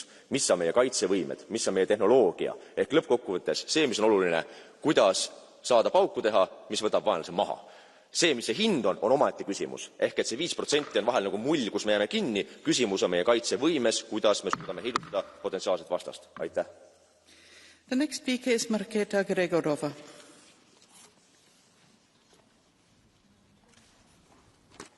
Dear colleagues, dear High Representative, whether we end up spending 3 or even 5% of our GDP on defence, the core principle must remain the same. We have to spend it on what we actually need. It's not just about more money, it's about smarter money. Due to high costs, poor coordination and low efficiency, we don't get the military capability we should for what we spend. Throwing more money at broken systems will not protect us. We must learn from the most experienced and adaptive army in the world today, the Ukrainian armed forces. They have shown how to do more with less, how to be agile, innovative and focused. Ukraine teaches us, for instance, that asymmetric drone swarms can beat all of our current weapon systems and cost only a fraction of them. This cannot be a race of national egos or parallel procurements. It must be a joint European effort, coordinated and goal-driven. Air defence, cyber resilience and battlefield readiness are not optional, but essential. And let's not forget the why. This is not a blind ramping up of military budgets. It's about securing our democratic way of life against an aggressive regime that wants to see us divided and paralysed in an ever more polarised world. Delaying action only makes the final bill higher. So yes, 5% is a big number, but the real threat is doing too little, too late. Thank you. The next speaker is Michal Czerba. Słowa zamieniliśmy w czyny. Polska prezydencja nadała ton i kierunek. Budując europejską obronę, wzmacniamy europejski filar NATO. Wydając blisko 5% PKB na obronność, Polska daje przykład. Na szczyt NATO jedziemy z podniesioną głową i jasnym celem potwierdzenia spójności sojuszu, zobowiązań sojuszniczych, więzi transatlantyckich, przyjęcia strategii wobec Rosji jako stałego zagrożenia. To kraj terrorystów odpowiedzialny za zbrodnie. Konsekwentnego wsparcia Ukrainy. Unia Europejska jest silniejsza niż kiedykolwiek. Ze strategią gotowości 2030. Z tarczą Wschód jako filar unijnej obrony.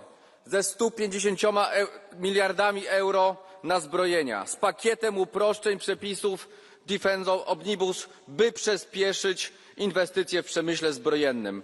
Bezpieczna Polska w Europie. Kontynuujemy naszą służbę. The next speaker is Marina Mesure.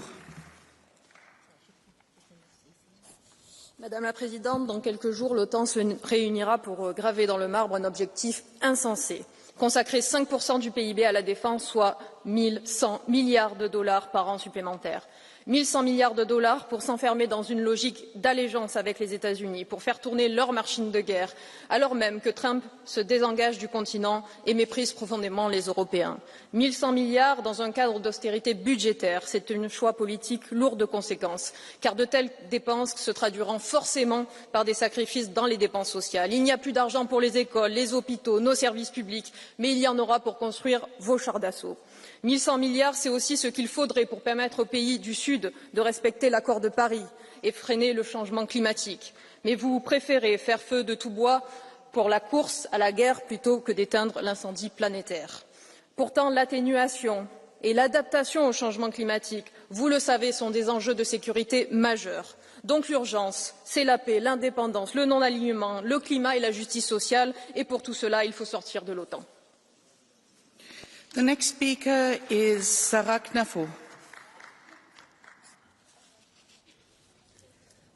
Madame la Présidente, chers collègues, si par malheur nous étions attaqués demain matin, serions-nous capables d'intercepter 200 missiles tirés simultanément pour éviter la destruction complète de nos villes?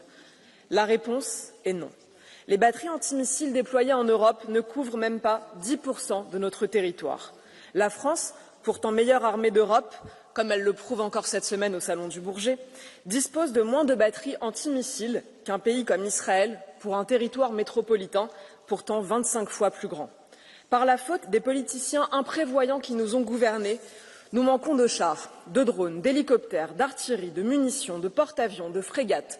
Surtout, nous manquons à notre devoir de puissance et donc de protection. Désormais, même les plus atlantistes d'entre vous l'ont compris. Nous ne pouvons plus dépendre des États-Unis. Trump, au moins, nous le dit sans faux semblant, débrouillez-vous. Alors, chers collègues, vous qui avez cru que les guerres étaient derrière nous, vous qui avez soutenu qu'il fallait baisser les dépenses militaires, vous avez eu tort. Je vous le dis un 18 juin, aujourd'hui, vous n'avez plus d'excuses. Vous devez entendre ce que nous vous répétons depuis toujours, armons-nous, protégeons-nous, défendons-nous nous-mêmes. Merci à vous. The next speaker is Andrzej Dostal. Ve světle současného dění si pojďme připomenout, co NATO není. Za prvé, alianční smlouva není charita. Smyslem členství je snížit bezpečnostní rizika pro členy, ne je zvyšovat. Přijetí nového člena znamená pro každý členský stát přijetí vojenského závazku bránit jej. Pokud si vyhodnotí, že rozšíření NATO pouze zvýší riziko války se třetí zemí, může každý člen zcela legitimně rozšíření NATO vetovat. Počítejme s tím. Za druhé, NATO je obranná aliance, ne nástroj imperialistické politiky. Pokud se některý člen NATO vojensky připojí k agresi Izraele proti Íránu a dočká se patřičné vojenské odpovědi, není to důvod aktivaci článku 5.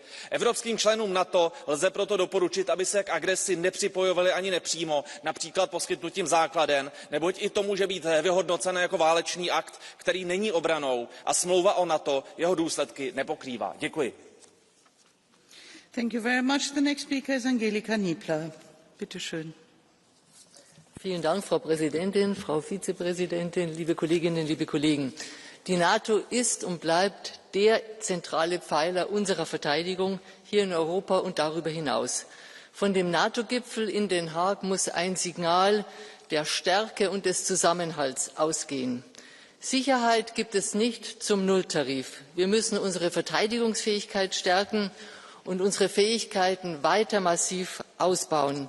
Wir müssen in Rüstungsgüter, in Infrastruktur, in den Zivilschutz, in Cybersicherheit und investieren und unsere eigene Produktion auch hier in Europa hochfahren.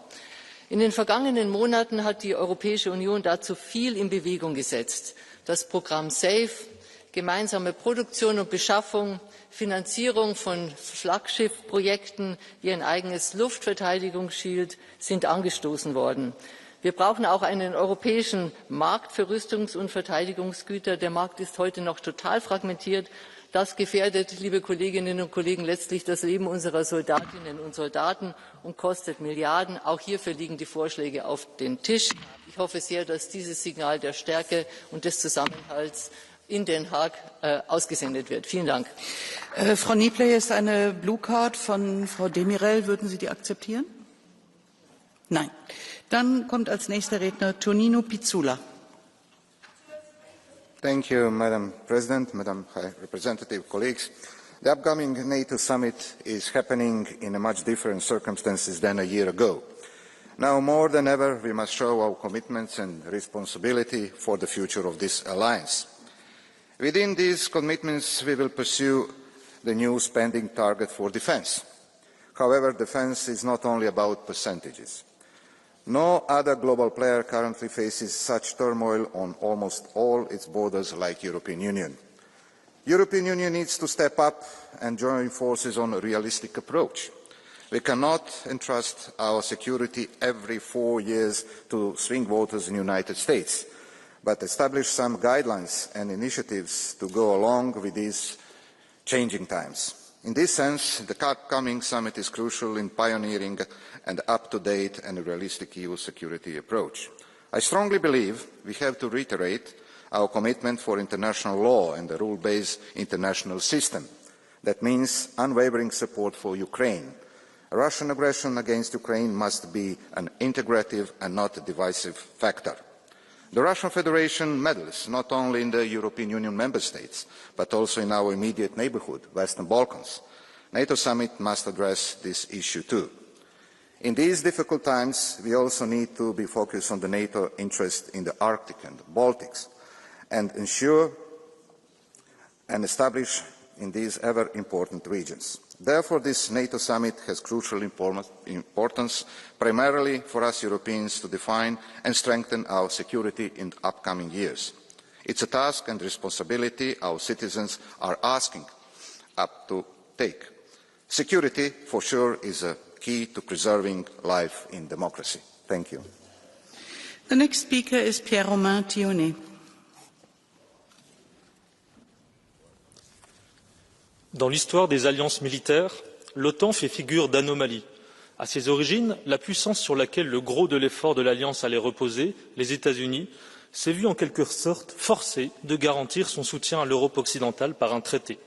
L'OTAN n'allait pas de soi pour les Américains, restés pour certains fidèles au père fondateur, George Washington notamment, qui invitait les États-Unis à renoncer aux alliances contraignantes. Depuis 1949, les États-Unis ont systématiquement veillé à ce que jamais leur liberté d'action ne soit entravée par une alliance. L'Amérique sait bien sûr se montrer solidaire, et l'histoire le prouve, mais elle a d'abord la volonté de penser et d'agir par elle-même en solitaire. L'Alliance atlantique demeure aujourd'hui le cadre premier dans lequel les États européens inscrivent leur défense collective. Mais nous devons interroger ce qu'est une alliance militaire. Est-ce avoir des valeurs communes? À la marge. Est-ce un instrument technologique ou normatif? Pas seulement. Une alliance, c'est d'abord le partage d'intérêts stratégiques. Voilà pourquoi nous devons poser cette question capitale. Partageons-nous constamment les mêmes objectifs et intérêts que les États-Unis? La pression sur certains alliés proches, la volonté de s'entendre avec des compétiteurs et adversaires par-dessus l'Europe ou encore l'absence de consultation permettent d'en douter. L'OTAN ne peut pas être une alliance dans laquelle chaque membre doit visiter le bureau ovale pour s'assurer de sa validité et de sa validité. Alors que tous les États européens engagent un réarmement important, il est essentiel qu'ils envisagent aussi un accroissement de leurs responsabilités au sein de l'Alliance. C'est ce que le prochain sommet de l'OTAN doit permettre. Confirmer à l'Amérique que l'Europe entend bien prendre toute sa part dans sa défense et donc toute sa part, et pas moins, dans la prise de décision et la direction de l'Alliance. Nous ne pouvons pas grandir nos capacités tout en demeurant des nains stratégiques. Je vous remercie. The next speaker is Stephen Nikola Bartulica. Zahvaljujem, kolegice i kolege. Mir putem snage, peace through strength, mora biti dalje načelo koji vodi našu obrambenu politiku. Tu istinu je Hrvatska dokazala u vrijeme Domovinskog rata kad je uspjela osloboditi zemlju od srpske okupacije. I to načelo vrijedi za sve nas i danas. Vidimo na primjeru Ukrajine da sankcije i druge mjere nisu rješenje i ne mogu odvratiti agresora. Tako da s jedne strane je dobro da europske zemlje će sad izdvajati više za obranu. To je bilo dugo potrebno i treba to pozdraviti. Međutim, pitanje kako će se to financirati. Nemam povjerenje da Europska komisija je u stanju to učinkovito voditi. Treba ostati to u nadležnosti nacionalnih država. Nije vrijeme za novo zaduživanje ni povećanje europskog proračuna. Hvala. Thank you very much. The next speaker is Massimiliano Salini. Grazie Presidente. Nei prossimi giorni al vertice NATO non sarà tema solo o soprattutto con quanto denaro o come ci difenderemo, ma che cosa difendiamo, anche attraverso organizzazioni come l'Alleanza Atlantica. A tema c'è il futuro della civiltà occidentale. La domanda non è quindi come collocare la spesa nazionale dentro le politiche di difesa. Noi abbiamo assistito nel recente passato, con la dipartita frettolosa nel maggio del 2021 dall'Afghanistan, ad uno dei peggiori momenti della politica occidentale, dove una sorta di complesso di inferiorità tipico purtroppo della politica estera delle nazioni, degli stati nazionali, con il timore di un'escalation abbiamo generato una delle peggiori escalation della storia recente. Da quel momento poi abbiamo avuto l'attacco del 2022 della Russia in Ucraina e nel 2023 l'attacco terroristico voluto dall'Iran contro Israele, per non parlare dell'escalation cinese contro Taiwan. Oggi a tema per noi quindi non c'è attraverso gli eserciti l'esportazione delle democrazie, ma la difesa della sua origine, anche attraverso la difesa militare, con tutti gli strumenti che la politica mette a nostra disposizione. Non è una questione nazionale, è una questione di civiltà e l'Europa esiste per questo. The next speaker is Evin Insir.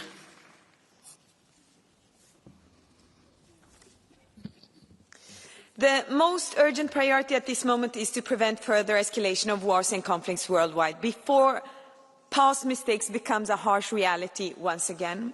Both the European Union and NATO bear a responsibility to act. We have rightly supported Ukraine in its fight for sovereignty and territorial integrity, and we must continue to do so to ensure its victory and bring an end to Russia's ongoing acts of aggression.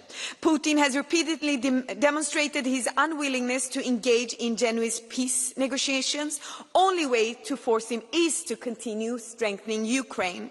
The recent escalation in Middle East, specifically between Israel and Iran, is yet another deeply concerning conflict. This conflict is costing innocent civilians their lives. While I hold zero sympathy for the regime in Tehran, Israel's actions are also unacceptable. Respect for international law must be upheld by all parties, as there should be no special legal privilege for war criminals and oppressors like Netanyahu, Khomeini or anyone else.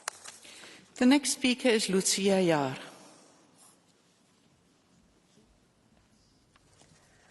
High Representatives, colleagues, even in Europe, peace has its price tag. Neglecting this reality has left us with a critical defence capabilities gap. The upcoming NATO Summit is therefore a critical juncture. It's no longer about if, but precisely how fast we can increase defence expenditures to sufficient level. And it's not our thirst for militarisation, colleagues, Mr. Fico, Mr. Orban. It's because of Putin. Intelligence agencies across Europe have been warning us.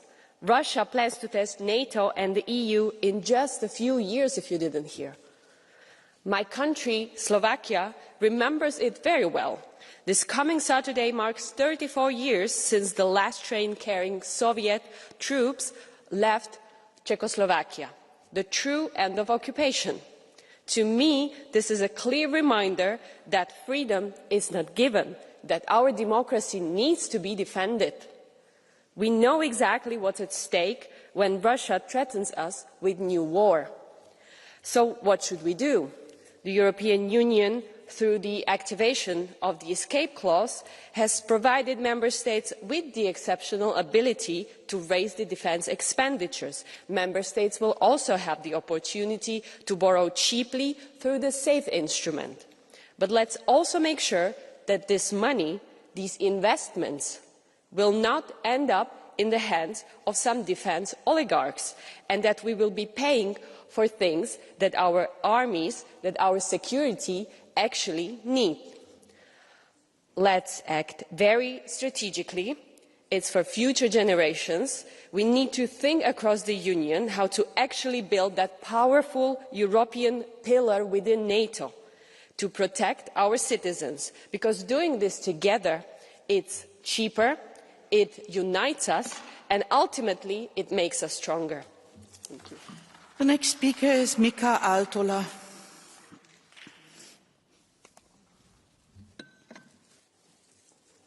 Madam President, Kaja Kallas, we in Europe made a fatal mistake.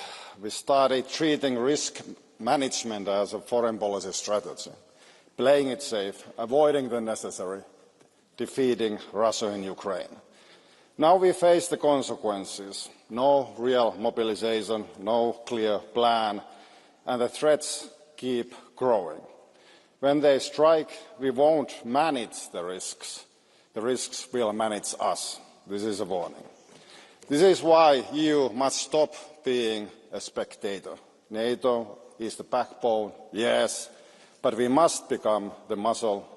Enough of symbolic solidarity. We need deterrence, strength and readiness. We must stop fearing escalation more than defeat. This summit is not about alliance, it's about building deterrence. Europe must face what is coming with clarity, with courage and with steel in its spine. Thank you. Thank you very much. The next speaker is Georgios Georgiou. Ας μιλήσουμε για το ΝΑΤΟ λοιπόν, κυρία Κάλλας. Να σας πω εγώ ποιο είναι το ΝΑΤΟ ως Κύπριος που ξέρω από πρώτο χέρι. Είναι εκείνο το οποίο προκάλεσε το 1974 ένα φασιστικό πραξικόπημα στην Κύπρο και όθησε την Τουρκία να εισβάλλει στο νησί μου. Είναι εκείνο το οποίο στηρίζει, χαϊδεύει και εξοπλίζει την Τουρκία, η οποία 51 χρόνια μετά κατέχει εδάφη ενός κράτους μέλους. Είναι το ΝΑΤΟ εκείνο που γέννησε και στήριξε τις δικτατορίες στη δεκαετία του 70 σε Ελλάδα, Ισπανία και Πορτογαλία. Είναι εκείνο το οποίο ισοπαίδωσε το Ιράκ την Ιουγκοσλαβία και το Αφγανιστάν, είναι εκείνο το οποίο υποδάβλησε και συντηρεί τον πόλεμο στην Ουκρανία, είναι εκείνο το οποίο σήμερα θέλει να κλέψει λεφτά από το ειστέρημα των ευρωπαϊκών λαών για να πλουτίσει τους εμπόρους του πολέμου, είναι ένας πολεμοχαρής οργανισμός ο οποίος θρέφεται από το αίμα και το φόβο που το ίδιο σκορπίζει, και η Ευρώπη είναι ένας πολιτικός νάνος, μια θλιβερή ουρά του ΝΑΤΟ που παρακολουθεί τα πράγματα με ενοχή και αμήχανα, και εμείς που θέλουμε την ειρήνη σας λέω ότι όσο υπάρχει ΝΑΤΟ οι λαοί δεν θα έχουν ειρήνη. Thank you. The next speaker is Davor Ivo Stier. Hvala predsjednice, visoka predstavnice, sretan rođendan. Prije puno godina, dok sam služio kao hrvatski diplomat u NATO, bilo gotovo nezamislivo da će Amerikanci podržati razvoj europskog stupa unutar NATO-a. Danas oni to očekuju od Europe. Zašto? NATO ostaje naravno okosnica europske sigurnosti, ali Amerika sve više gleda naravno na Indo-Pacifik kao njen prioritet. Za nas prioritet mora ostati sigurnost europskog kontinenta. Amerika će i dalje davati kišobran nuklearnog odvraćanja, obavještajne podatke, ali jasno je da od europskih saveznika se očekuje da preuzmu primarnu odgovornost za sigurnost vlastitog kontinenta. I upravo zbog toga je potrebno izgraditi taj europski stup unutar NATO, imati europsku stratešku autonomiju, ne protiv Amerike, nego zajedno i u savezništvu sa Amerikom, bez obzira ko je trenutno stanar u Bijeloj kući. Hvala vam. Thank you. The next speaker is Vilija Blinkevičiūtė. Ačiū pirmininkė, ponia vyriausioji įgaliotinė. Karas vyksta Ukrainoje, tačiau Rusijos agresiją jaučiame ir mes ES šalis.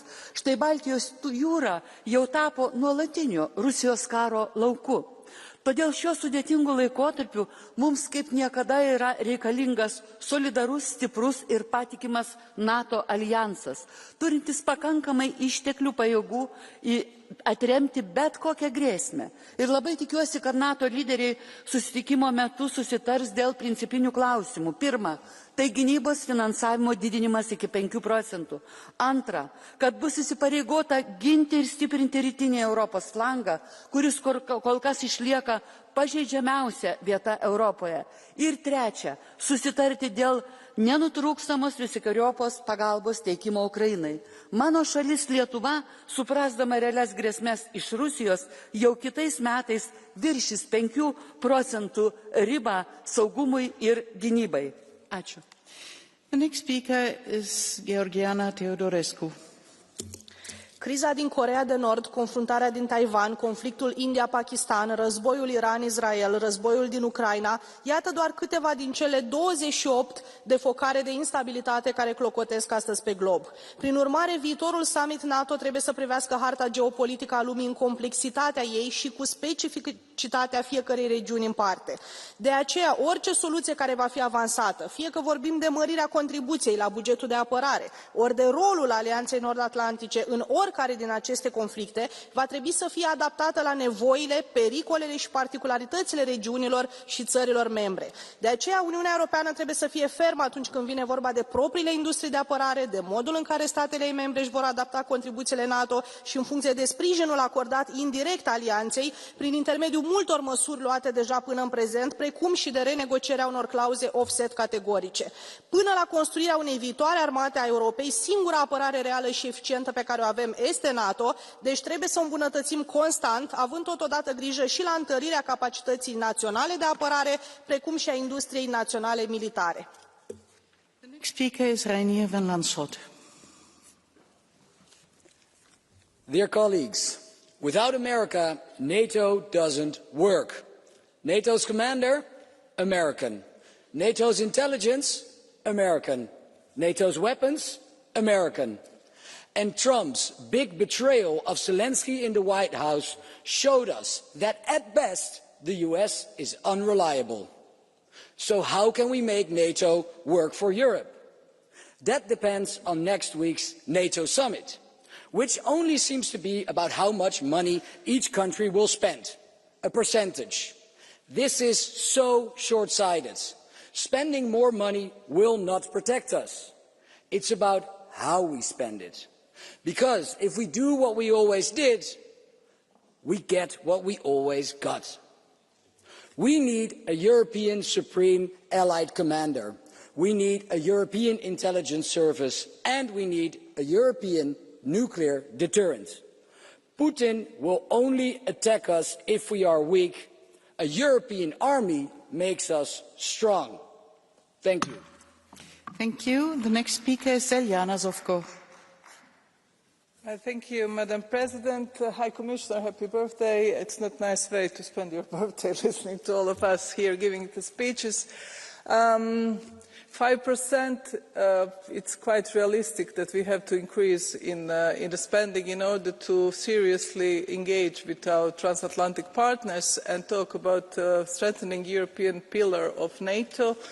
European Union must understand that without American security guarantee at this moment, we cannot deal in this shaky geopolitical arena. But we have to send a strong message, and I'm very happy that our leaders are agreeing on that we are thinking seriously about our defence and our defence of our citizens.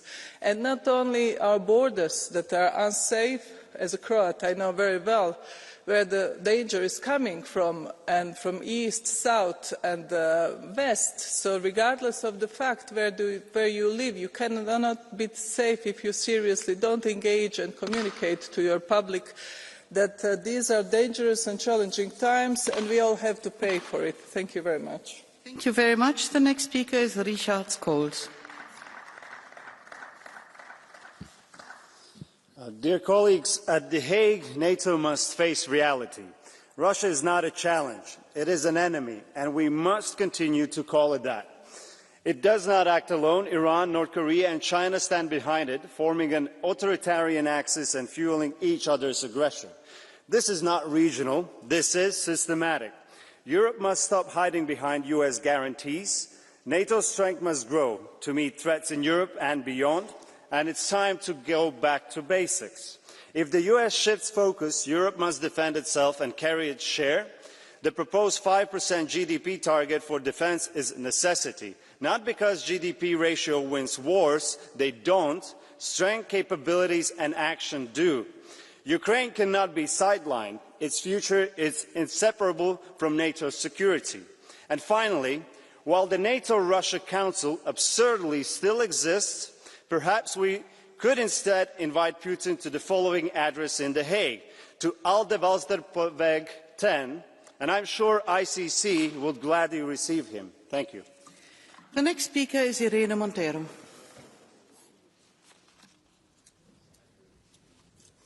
Presidenta, señora Kallas, Israel y Estados Unidos son la mayor amenaza para la humanidad en este momento y ustedes están alimentando al monstruo. Israel ataca ilegalmente a Irán mientras continúa su exterminio del pueblo palestino. ¿Y qué hacen ustedes?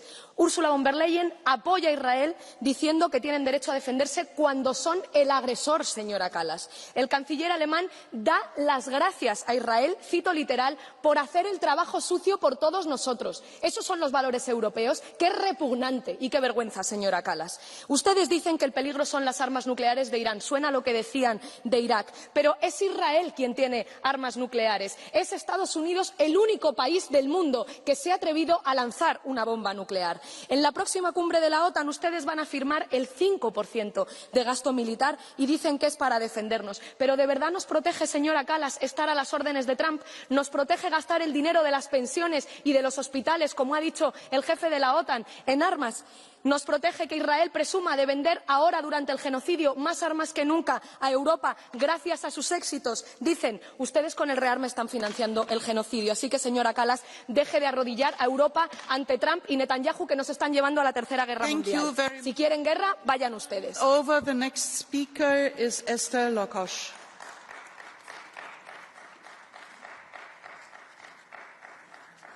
Thank you, Chair, Commissioner.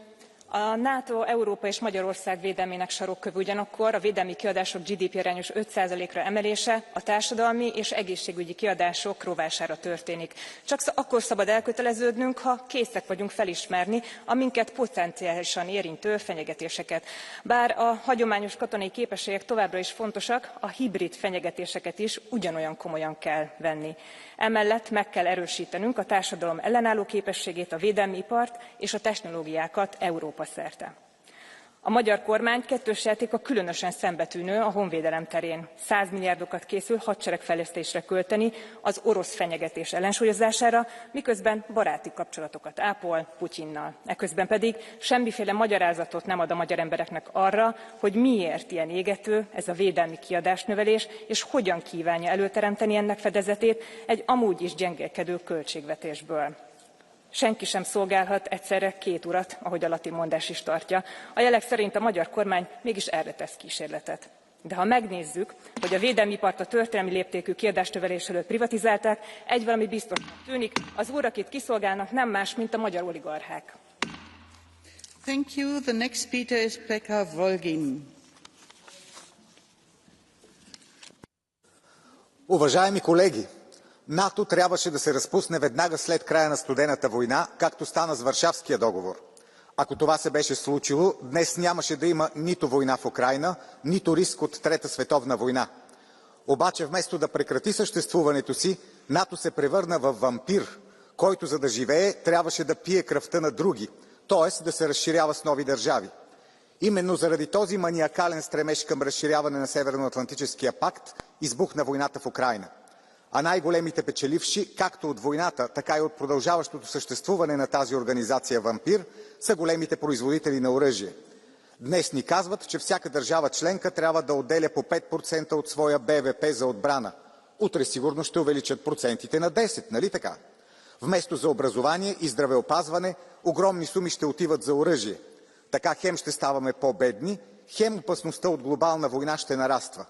Колкото повече НАТО се въоръжава и разширява, толкова по-зловещо ще надвисва над света облака на ядрената гибел. Благодаря. The next speaker is Juan Ignacio Zoido Alvarez. Gracias, presidenta. Señora Kallas, muchas felicidades. La cumbre de la OTAN de la próxima semana debe de marcar un punto de inflexión.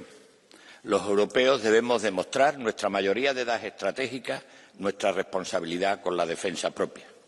Lamentablemente, no todos los socios parecen estar dispuestos a cumplir con su parte.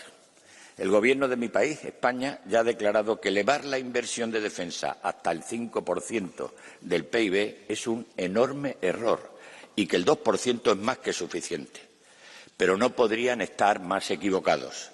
El objetivo del 2% corresponde a una realidad muy lejana, la realidad del año 2014. Una década más tarde, la guerra ha llegado hasta las puertas de la Unión Europea y sobrevuela nuestro flanco este. Se suceden los ataques contra nuestras infraestructuras críticas, desde cables submarinos hasta hospitales. Hemos alcanzado un número récord de ciberataques, hasta 45.000 cada día, tan solo en España. Por eso no podemos esconder la cabeza. Es hora de ser responsables, de hablar a los ciudadanos como adultos y de invertir en una Europa más segura. Muchas gracias.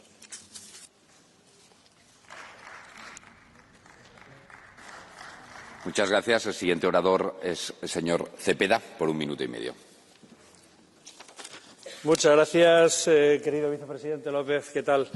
Señora Kallas, bueno, lo primero que quiero hacer es felicitarla. Muchas felicidades, happy birthday.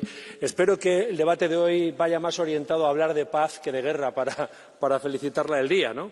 Pero déjeme que le diga que de cara a la próxima cumbre, yo de la asamblea parlamentaria que tuvimos en Ohio, en Dayton, vine un poco preocupado, más preocupado casi de lo que había ido, fundamentalmente porque me di cuenta que había una sensación basada en un debate que a priori, toda esta mañana lo hemos estado debatiendo aquí, me parece profundamente falso, y es hablar de los tantos por ciento de lo que cada uno de los países puede aportar.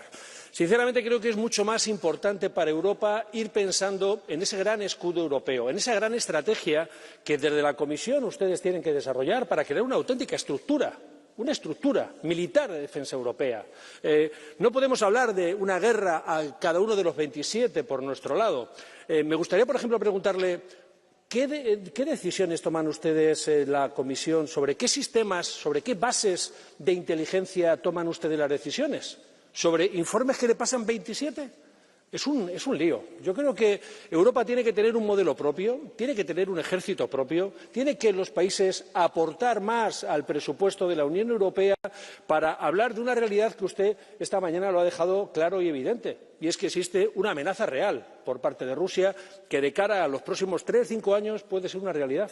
Y frente a eso no caben solamente discursos en torno a la industria, en torno a las empresas o en torno a un ómnibus, como ayer nos presentó el comisario Kubilius, solamente para simplificar no se sabe muy bien qué. Lo que tenemos que es pensar de verdad en la defensa europea. Muchas gracias. Muchas gracias. The next speaker is Mrs. Steger for 1 minute. Sehr geehrte Damen und Herren, kommende Woche findet der NATO-Gipfel statt und damit ist die Bühne wieder eröffnet für die Rüstungsfanatiker Europas. Genau das werden wir erleben. Zahlreiche Politiker, die anstatt sich für Frieden einzusetzen, Europa immer mehr in den Krieg ziehen wollen. Politiker, die wir hier im Parlament die Europäische Union am liebsten heute als morgen zur Verteidigungsunion unter NATO-Herrschaft machen wollen. Die werden wieder schreien nach mehr Waffen und noch mehr Waffen. Die werden wieder die Propaganda- und Angstmaschinerie anschmeißen und behaupten, Europa wäre nicht verteidigungsfähig, wenn Russland angreift. Dabei geben die NATO-Staaten 10-mal so viel Geld für Rüstungsgüter aus als Russland. Zu glauben, dass man für Frieden sorgt, wenn immer mehr Waffen produziert werden, ist schlicht und ergreifend hanebüchern und verantwortungslos. Was ist aus der angeblichen Friedensunion geworden? Es ist Zeit aufzustehen gegen die Profitgier der Rüstungsfirmen und für Diplomatie und Frieden. Es ist Zeit aufzustehen gegen den Souveränitätsraub der Europäischen Union. Denn das Ziel ist klar, dieser Krieg soll dafür missbraucht werden, um noch mehr Kompetenzen nach Brüssel zu verlagern. Aus österreichischer Sicht ist das alles schon längst nicht mehr mit unserer Neutralität vereinbar. Ich sage, Österreich ist neutral und hat auch neutral zu bleiben. Sorry, Speaker, do you have a blue card? Okay. We are moving to the next speaker, that is Mr. Ratas for 1 minute. Suur tänu, austatud president, head ametikaaslased, kõrge esindaja Kaja, on hea meel eesti keeles soovida sulle siin palju õnne ja jõudu. Eesti on panustanud üle 10 aasta 2% oma sõjalisse riigikaitsesse. See on tähendanud meile vähem raha tervishoidu, teedesse, elukeskkonda, aga me oleme mõistnud, et see on kõige olulisem. See on taganud meie iseseisvuse, see on taganud meie demokraatia ja julgeoleku. Nüüd NATO tippkohtumise eel on vaja oma ambitsioone tõsta ja on vaja panustada 5%. Kindlasti see on õige suund, mida ma pean oluliseks Euroopa Parlamendi liikmena, aga ka Eestist valitud poliitikuna. Ma olen jätkuvalt seisukohal, et Euroopa Liit ja USA on strateegilised partnerid, kuid Euroopa Liit peab ka oma jalad kõhu alt välja võtma. See on nagu koolipoiss, kes läheb eksamile ja siin poolest rehkendusest ei aita. Siin on vaja ära teha terve rehkendus. Ma usun, et sellises dünaamilises julgeolekukeskkonnas üldse ellu jääda peavad kõik panustama sõjalisse riigikaitsesse, sest kokkuvõttes on Euroopa julgeolek kaalul. Aitäh! Thank you very much. The next speaker is Mr. Furlas for 1 minute. Ευχαριστώ κύριε Πρόεδρε. Κύριε Επίτροπε, σε λίγες μέρες το ΝΑΤΟ θα συνεδριάσει ξανά και η Ευρώπη οφείλει να πάει εκεί με σχέδιο και πηξίδα. Δεν γίνεται να μιλάμε για κοινή άμυνα και να περιμένουμε από την άλλη πλευρά του Ατλαντικού να μας φυλάει τα νότα. Ήρθε η ώρα για ευρωστρατό. Όχι για να υποκαταστήσει το ΝΑΤΟ, αλλά για να υπηρετήσει το σχεδιασμό, την αυτονομία και την αξιοπιστία της Ευρωπαϊκής Ένωσης. Δεν γίνεται να μην έχουμε σαφές χρονοδιάγραμμα. Δεν γίνεται να πηγαίνουμε βλέποντας και κάνοντας. Οι απειλές δεν περιμένουν. Οφείλουμε να δράσουμε τώρα. Δεν μπορώ να μην καταθέσω όμως αυτό. Η χώρα μου Κύπρος, ένα κράτος μέλος της Ευρωπαϊκής Ένωσης, παραμένει υποκατοχή από χώρα μέλος του ΝΑΤΟ. Η Τουρκία παίζει διπλό παιχνίδι στην Ευρώπη και η ενοχή μας γίνεται συνενοχή. Ώρα να μιλήσουμε ξεκάθαρα και με πράξεις. Η Σύνοδος του ΝΑΤΟ δεν μπορεί να είναι απλώς ένα ακόμα ραντεβού, πρέπει να είναι σημείο καμπής. Αν θέλουμε ασφάλεια, χρειαζόμαστε στρατηγική. Και αυτό τώρα πρέπει να είναι το ζητούμενο, στρατηγική και δράση. Ευχαριστώ πολύ. Thank you very much. The next speaker is Mr. Fuglsang for 1 minute. Dear colleagues, we are not at war, but we are not living in a time of peace either.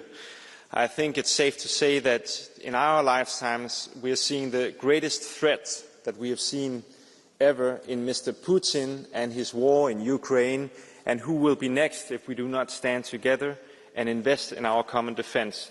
Many countries, including my own, Denmark, have not invested sufficiently if we look at the past decades. We have let down our defence system, and we have not realised how important it is for our security that we are able to defend ourselves here in Europe and not rely on other forces.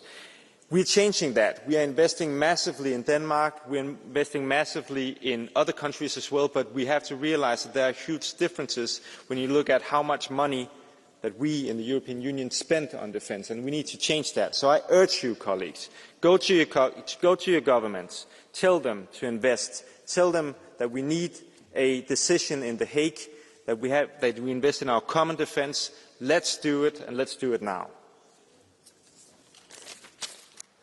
Thank you very much. The next speaker is Mr. Eroglu for 2 minutes. Ja, sehr geehrter Herr Vizepräsident, sehr geehrte hohe Vertreterin. Ja, wir diskutieren den NATO-Gipfel, und es ist eine wirklich wichtige Diskussion, und ich freue mich, dass die Europäische Union nach und nach endlich begreift, dass es Sicherheit nicht umsonst gibt und dass wir für unsere Sicherheit auch uns einsetzen müssen und auch für unsere Sicherheit bezahlen müssen. Und die Lehre der Geschichte der Menschheit zeigt ja auch, dass es eine Welt, die ohne Verteidigung, ohne Sicherheit möglich wäre, nicht existiert. Und deswegen ist es ganz wichtig, dass wir jetzt diese Verantwortung übernehmen innerhalb der NATO und auch als Europäische Union eine starke Stimme werden. Und das bedeutet, dass wir eine Stimme brauchen. Und liebe Frau Kallas, ich traue Ihnen zu, Sie sind eine starke Frau. Seien Sie die Stimme der europäischen Sicherheit, seien Sie die Stimme der europäischen Verteidigung. Und das bedeutet nicht nur auch den anderen 10 Nicht-EU-Mitgliedstaaten in der Europäischen Union zu sagen, wo wir in der Europäischen Union stehen, sondern auch innerhalb der Europäischen Union Reformen anzutreiben. Denn eine Sache ist ja richtig. Wir haben heute gehört, dass wir über 300 Milliarden Euro für die Verteidigung ausgeben und als Europäische Union nicht verteidigungsfähig sind. Das kann wirklich nicht sein. Und wir haben auch Kolleginnen gehört, die ganz klar gesagt haben, wir müssen unsere Verteidigung auch neu denken. Wir müssen eine ernste Luftabwehr haben. Und wenn ich hier dem Haus den Linken zurufen möchte, die viel Geld für Bildung und Verteidigung für Krankenhäuser ausgeben, was sind dann unsere Krankenhäuser wert, wenn nachher Raketen auf sie fallen? Wir brauchen eine europäische Luftabwehr. Wir brauchen aber auch eine Cyberabwehr, wo wir ständig angegriffen werden. Das ist ganz, ganz klar. Und aber auch ganz klar ist, wir müssen weg von den schweren Waffensystemen. Wir brauchen Drohnen in allen Bereichen, zu See, zu Luft und zu Wasser, zum Boden, damit letztendlich wir auch in einem Verteidigungsfall so viele Menschenleben schützen können auf europäischem Boden. Frau Kallas, setzen Sie sich da für diese Reform innerhalb der Europäischen Union ein, und dann sind wir sehr, sehr stark nach außen und können in der NATO auch sagen, wo es lang geht, und das müssen wir tun. Vielen Dank. Thank you very much. The next speaker is Mrs. Lexman for 1 minute. Thank you, Chair, Vice President. Just yesterday, we witnessed another brutal bombing of Kiev. Each such act reminds us of the threat that Russia poses and other totalitarian regime to Ukraine, to Europe, and to world-based global order. It is high time to take our security seriously and adequately invest in defence, but we must do that responsibly and in cooperation with our allies. Raising our defence capacity is not just about tanks and missiles. Access to critical raw materials is of crucial importance for the future of the European defence, especially while totalitarian China is misusing its dominance. We must ensure that investments in critical raw materials, particularly mining, refining and the production of essential components, are counted towards the increase of NATO defence spending. Thank you. Thank you very much. The next speaker is Mrs. Funchen for 1 minute. Whilst I recognise the sovereign right of each member state to choose their own foreign policies and whether or not they participate in military alliances such as NATO, I hope each of you too recognise the sovereign right of my country, Ireland, to maintain its historical policy of neutrality. We in Ireland have a proud history and tradition of UN peacekeeping, and long may that continue. Now, make no mistake, we do require investment in order to ensure the men and women of the Irish Defence Forces are properly paid and are properly equipped. But this cannot be used as an excuse by our government to move away from neutrality. And colleagues, I feel it's important to reference the creeping militarisation into EU politics. This debate has been a combination of maddening and depressing for the past 2 hours, listening to the vast majority of speakers. And I would remind people that at its core, the EU is supposed to be a peace project, and we should not move away from this. We also should not be allowing any funds or vital programmes, such as the European Social and Cohesion Funds, to be used for any military purposes whatsoever. Thank you very much. The next speaker is Mrs. Pedro for 1 minute. Portugal leva à Cimeira da NATO uma mensagem. Estamos prontos para cumprir. Durante demasiado tempo, Portugal ficou aquém do exigido e isso mudou. Estamos a recuperar o tempo perdido com um plano ambicioso, sólido e coordenado entre o Ministério da Defesa e as Forças Armadas, plenamente alinhado com os objetivos estratégicos da NATO. Este investimento não é apenas uma resposta à exigência externa, é uma escolha nacional consciente com impacto direto na nossa segurança, na credibilidade internacional e na economia, ao dinamizar a base tecnológica e industrial de defesa. Portugal deu finalmente um grande passo na dignificação das nossas Forças Armadas e na valorização da condição militar. Depois de anos de investimento, hoje reconhece com seriedade o papel essencial dos que servem o país em farda, um sinal de que honramos quem nos protege. Portugal não deseja a guerra, Portugal deseja a paz, mas sabe que não há paz sem força, nem força sem investimento, preparação e vontade política. Devemos à NATO mais de 7 décadas de estabilidade. A Europa falhou demasiadas vezes os seus compromissos e chegou a hora de cumprir. Disculpe, tiene una tarjeta azul del señor Oliveira, si quisiera aceptarla.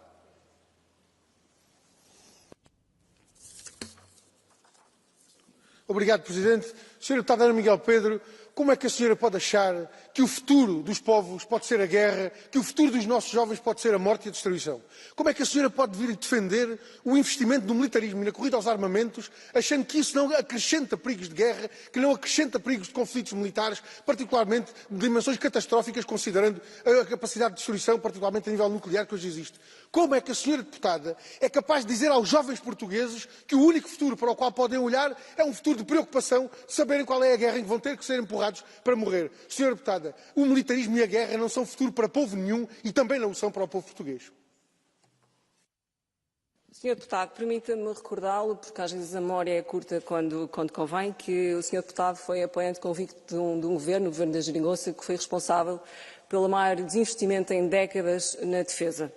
E, do nosso ponto de vista, o investimento em defesa é politicamente viável, é socialmente responsável e é até estrategicamente necessário, porque muito do que fala não é possível sem termos segurança. Obrigada. Thank you very much. The next speaker is Mr. Assis for 1 minute. Gracias, Presidente. Senhora Alta Comissária, a história não nos ensina tudo, mas ensina-nos algumas coisas. Os pacifistas dos anos 30 tornaram-se, grande parte deles, em apoiantes do nazismo nos anos 40 e apoiantes do sistema totalitário soviético nos anos 50 e nos anos 60. Foi assim que acabaram. Acabaram deixando de defender os regimes democráticos. E a NATO teve um papel fundamental nas últimas décadas na defesa precisamente de um conjunto de valores e princípios que são exatamente os mesmos que inspiram a União Europeia e que estão na base do modelo das democracias liberais que compõem esta nossa aliança de países. Estamos num momento particularmente difícil. Há tensões no interior da própria NATO. Há um comportamento errático da parte dos Estados Unidos. Há uma certeza de que a Europa tem que fazer mais pela sua própria defesa e que temos que aumentar o volume de investimento nesse setor. Eu não sou daqueles que pensam que devemos ter determinados números absolutamente pré-estabelecidos, os 4% ou 5%. Nós teremos que agir em função das nossas necessidades e também das nossas possibilidades. E em nenhuma circunstância devemos pôr em causa outros aspectos e outros compromissos absolutamente essenciais. Mas a verdade é só uma. Não há soberania nacional, nem há soberania europeia se não tivermos capacidade para nos defendermos dos nossos inimigos. E não somos nós que escolhemos os nossos inimigos. são os nossos inimigos que nos escolhem a nós como seus inimigos. Muito obrigado. Muchas gracias. Thank you very much. The next speaker is Mr. Tonin for 1 minute. Spoštovana komisarka, podpredsednik, drage kolegice in kolegi. V Sloveniji imamo nekaj ljudskih modrosti, ki držijo kot pribito tudi na področju obrambe in varnosti. In sicer, skupaj smo močnejši in skupina je močna toliko, kot je močen najšibkejši člen. NATO je obrambno zavezništvo, ki vsem državam ponuja kolektivno varnost. In kolektivna varnost je bila vedno cenejša in zmogljivejša kot varnost, ki si jo zagotavlja vsaka država članica posebej. Ampak kolektivna varnost deluje samo, če vsak član zavezništva izpolnjuje svoje domače naloge. Le ob izpolnjenih zavezah lahko računamo tudi na realizacijo 5. člena Severnoatlantske pogodbe, ki pravi, napad na enega je napad na vse, in zato lahko računamo, da bodo ob napadu priskočile vse članice NATO. Oziroma, kot je nekoč rekel ameriški predsednik Bush v Vilni, vsak napad na Litvo bi se štel za napad na Združene države Amerike. Za manjše države, kakršna je tudi Slovenija, je to ključno zagotovilo, da v primeru agresije in terorističnih napadov ne bomo sami. Thank you very much. The next speaker is Mr. Van Overtveld for 1.5 minuten. Dank u, voorzitter, commissaris, collega's. Te midden een alsmaar chaotischere en dreigendere wereld staan we op een kantelpunt. De Europese Unie en haar lidstaten hebben een keuze te maken. Ofwel versterken we onze defensie, onze veiligheid en onze weerbaarheid, ofwel zullen onze democratie en vrijheden ondermijnd worden. Wie dat minimaliseert, bewijst de Europese waarden absoluut geen dienst en geeft wind in de zeilen aan de antidemocratische krachten, zowel binnen als buiten onze grenzen. Het mag daarbij echter niet enkel om meer uitgaven gaan. We hebben nood aan slimme, gerichte investeringen in defensie, innovatie en strategische autonomie. Daarbij is een stevige structurele rol van de privésector van het grootste belang. Alzo maken we de verhoogde defensie-inspanning ook tot een sociaal-economisch succesverhaal. Deze investeringen zijn ook absoluut noodzakelijk om te voorkomen dat verhoogde defensieuitgaven zich vooral gaan vertalen in enkel maar prijsverhogingen doorgevoerd door de bestaande defensiebedrijven. Laten we dus dit moment grijpen om de Europese Unie op vlak van defensie, van veiligheid en weerbaarheid te verbeteren en sterker te maken, in plaats van er enkel maar geld tegenaan te gooien. Dank u. Thank you very much. The next speaker is Mr. Vistisen for 2 minutes. We meet here today to discuss NATO and European security. But what is the value of those words if this chamber refused to name the real and rising threat to Europe? The greatest danger we face is mass migration and the following Islamization of our societies. And behind this external threat stands one radical force, the Islamic Republic of Iran. Iran is not just a Middle Eastern problem, it is a European problem. It has carried out assassinations and terrorist plots on European soil, it openly calls for war against the West, and it funds jihadist movements and sows division and violence in our streets. And now it's only a few weeks away from getting a nuclear bomb. And with its long-range missile program, it will have the means to hit the heartlands of Europe. Paris, Berlin, even Copenhagen. And yet, what is our response? Moral confusion, strategic blindness, and European leaders that line up not to confront Iran, but to condemn Israel. The one nation that defends our values and doesn't lack the courage that we should have had long ago. Let's be honest, Israel is doing our dirty work. They are striking at Iran's terrorist proxies. They are confronting a regime that we know all too well is a root cause of instability. And for this we repay them, not with applause, but with lectures and accusations. It is shameful and it is hypocritical. No European is safe as long as the Ayatollahs rule Tehran. there will be no peace, no stability and no safety until the Iranian regime is overthrown and its nuclear missile program is dismantled completely and for good. That must be our political objective, not appeasement, not dialogue with tyrants, but actions guided by principles and the hard lessons of history. Thank you very much. The next speaker is Mrs. Chiswo for 1 minute. Panie Przewodniczący, Pani Komisarz. NATO to zasada. Jeden za wszystkich, wszyscy za jednego. Artykuł 5 dziś znów staje się fundamentem naszego bezpieczeństwa. Szczyt w Hadze musi wysłać jasny sygnał. Europa stoi zjednoczona wobec zagrożeń i gotowa bronić każdego skrawka ziemi i każdego obywatela, w tym na wschodniej granicy, na Lubelszczyźnie, na Podlasiu, na Podkarpaciu. Nie możemy dopuścić do wycofania wojsk amerykańskich z Polski czy Bułgarii, państw na linii frontu, bo obecność USA to nie tylko symbol, a dobre relacje i czynnik odstraszający agresję. Dziś musimy wzmocnić europejski filar w NATO, wydając powyżej 2% PKB na obronność. Polska już daje przykład odpowiedzialności. Zakupiła 96 śmigłowców uderzeniowych Apache, przeznacza 5% PKB na obronność. Kluczowe inwestycje dla NATO i Unii to Tarcza Wschód i Bałtycka Linia Obrony przy zaangażowaniu programu inwestycji NATO.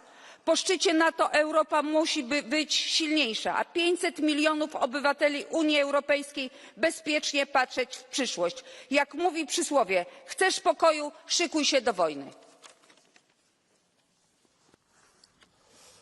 Thank you very much. The next speaker is Mr. Niinisto for 1 minute. Mr. President, looking at the NATO summit from Finland that has over 1,300 kilometers of border with Russia, it is a no-brainer to support the 3.5% target on actual core military spending. NATO stands at a turning point and we Greens support credible deterrence, but it must be strategic and accountable. And the EU has a vital role in this. The EU can make sure that the added spending is mainly focused on joint capabilities, that EU-NATO countries have the capability also to act alone without the support of the US. This is necessary to negate the threat of Russia.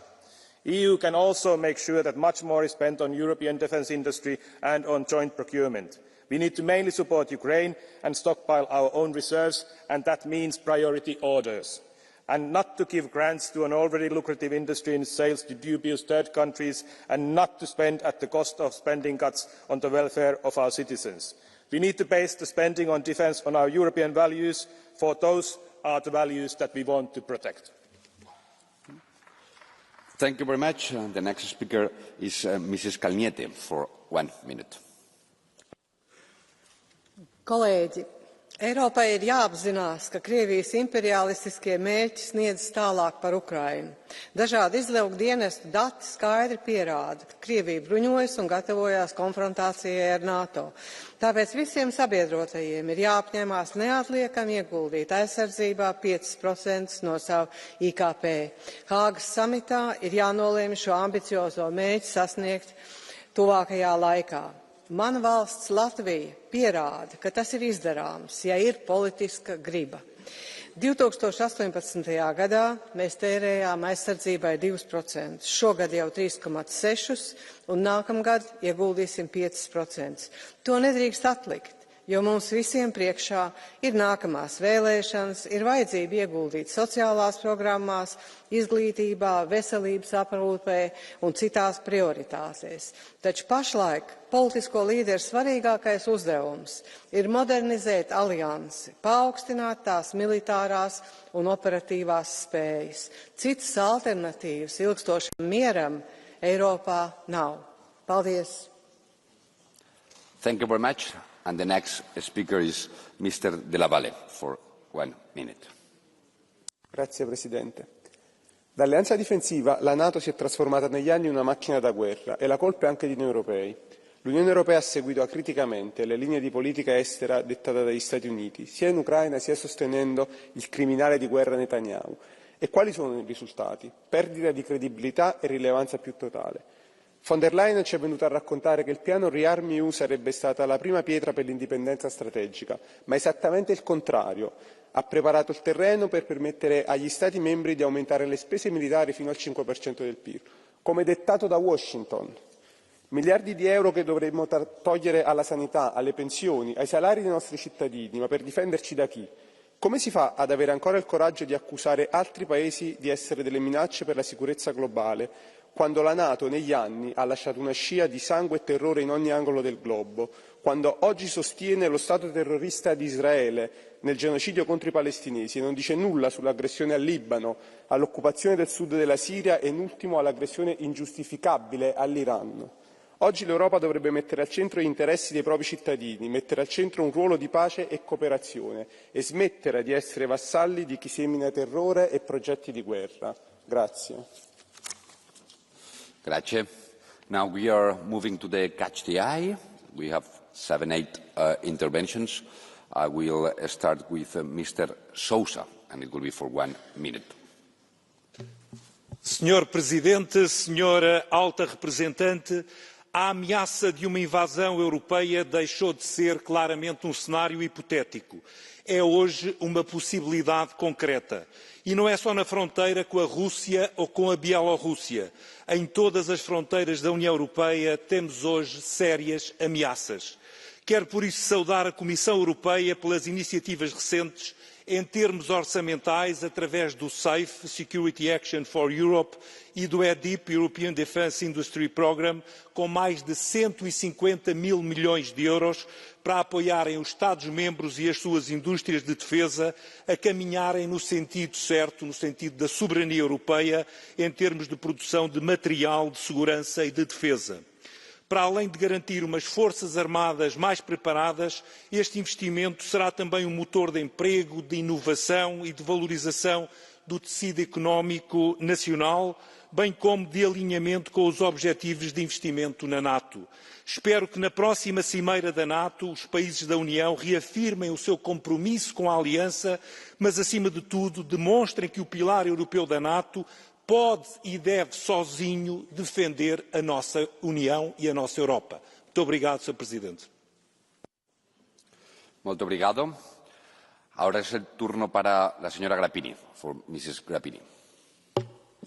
Domnule președinte, stimată doamnă înalt reprezentant, stimați colegi, summitul NATO care urmează să vină trebuie să înceapă de la ideea de pace și securitate, creșterea securității cetățenilor. Noi aici suntem aleși și reprezentăm interesul cetățenilor și dacă am face o întrebare în toate statele membre, cred că pe primul loc cetățenii pun securitatea. Sigur că avem nevoie de școli, de educație, de sănătate, dar dacă nu avem o securitate asigurată, nu putem să le facem pe celelalte. Doamna înalt reprezentant, suma aceea din proiectul SAIFI, 150 de miliarde, trebuie alocate statelor membre pentru a produce, pentru a avea o industrie proprie, nu pentru a importa din țări terțe, pentru că așa creăm locuri de muncă și rezolvăm și probleme sociale și probleme de venituri pentru cetățeni. Dar cred foarte mult că avem nevoie de a înțelege, de a comunica către cetățeni de ce avem nevoie de o industrie a apărării. Pentru că pericolul este la graniță, eu trăiesc într-o țară care este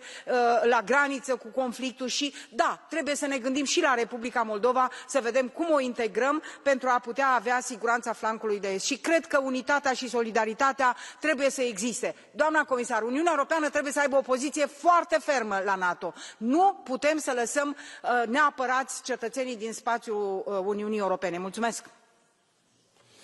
Thank you very much. Now it's the turn for Mr. Oliveira for 1 minute. Obrigado, Sr. Presidente. Sra. Comissária Kallas, a NATO é o mais perigoso instrumento à disposição do imperialismo norte-americano para manter o seu domínio hegemónico pela força da guerra e da destruição. A NATO é a maior ameaça à paz mundial. A opção da União Europeia de se constituir como pilar europeu da NATO confirma a sua natureza militarista e é reveladora do alinhamento cúmplice e subserviente com essa estratégia belicista e agressiva dos Estados Unidos. A NATO representa um projeto de destruição e de morte que é contrário aos interesses dos povos e que sacrifica os recursos que deviam estar destinados à melhoria das suas condições de vida. Os povos querem paz, querem melhores condições de vida, querem trabalho e salários dignos, educação, saúde, habitação. A NATO e o investimento no militarismo e na corrida aos armamentos hipotecam tudo isso. No seu conjunto, a NATO representa mais de metade das despesas militares do mundo e agora querem ir ainda mais longe, destinando 5% do PIB de cada país ao militarismo, ao armamento e à guerra. É urgente uma ordem internacional de paz, de soberania e de progresso social, pela segurança coletiva da Europa, assente nos princípios da ata final da Conferência de Helsínquia e na Carta das Nações Unidas. Thank you very much. Now the next speaker is Mr. Grasulis for 1 minute.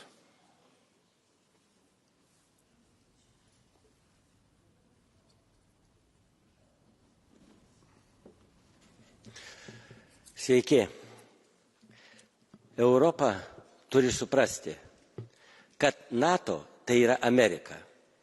Ir manau, akivaizdoje Ukrainos karo, kuris tęsiasi daugiau kai 3 metus, turi suprasti ir daryti rimtas išvadas Europos Sąjunga.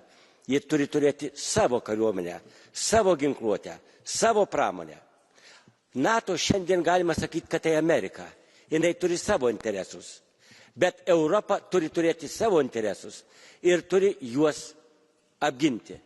Ar negėda Europai, kuri neapgina Ukrainos per šitiek metų, o Rusija toliau veržiasi į Ukrainos teritoriją? Pretekstas, kad tai ne NATO narė Ukraina ir dėl to neginsim, o Izraelis NATO narys, o Taivanas NATO narys, ten ginama ginklu. Ir dar vienas įsipareigojimas Europos ir Amerikos, kad Budapešto sutartis, kai Ukraina atsisakė atominio ginklo, kur įsipareigojimai nėra. Tai yra faktiškai Europa turi turėti savo kariuomenę ir ginkluotę.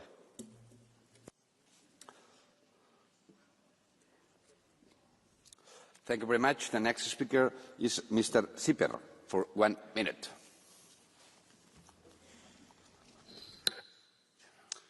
Liebe Menschen Europas, manchmal wünschte ich, wir wären wirklich allein die Lakaien der USA.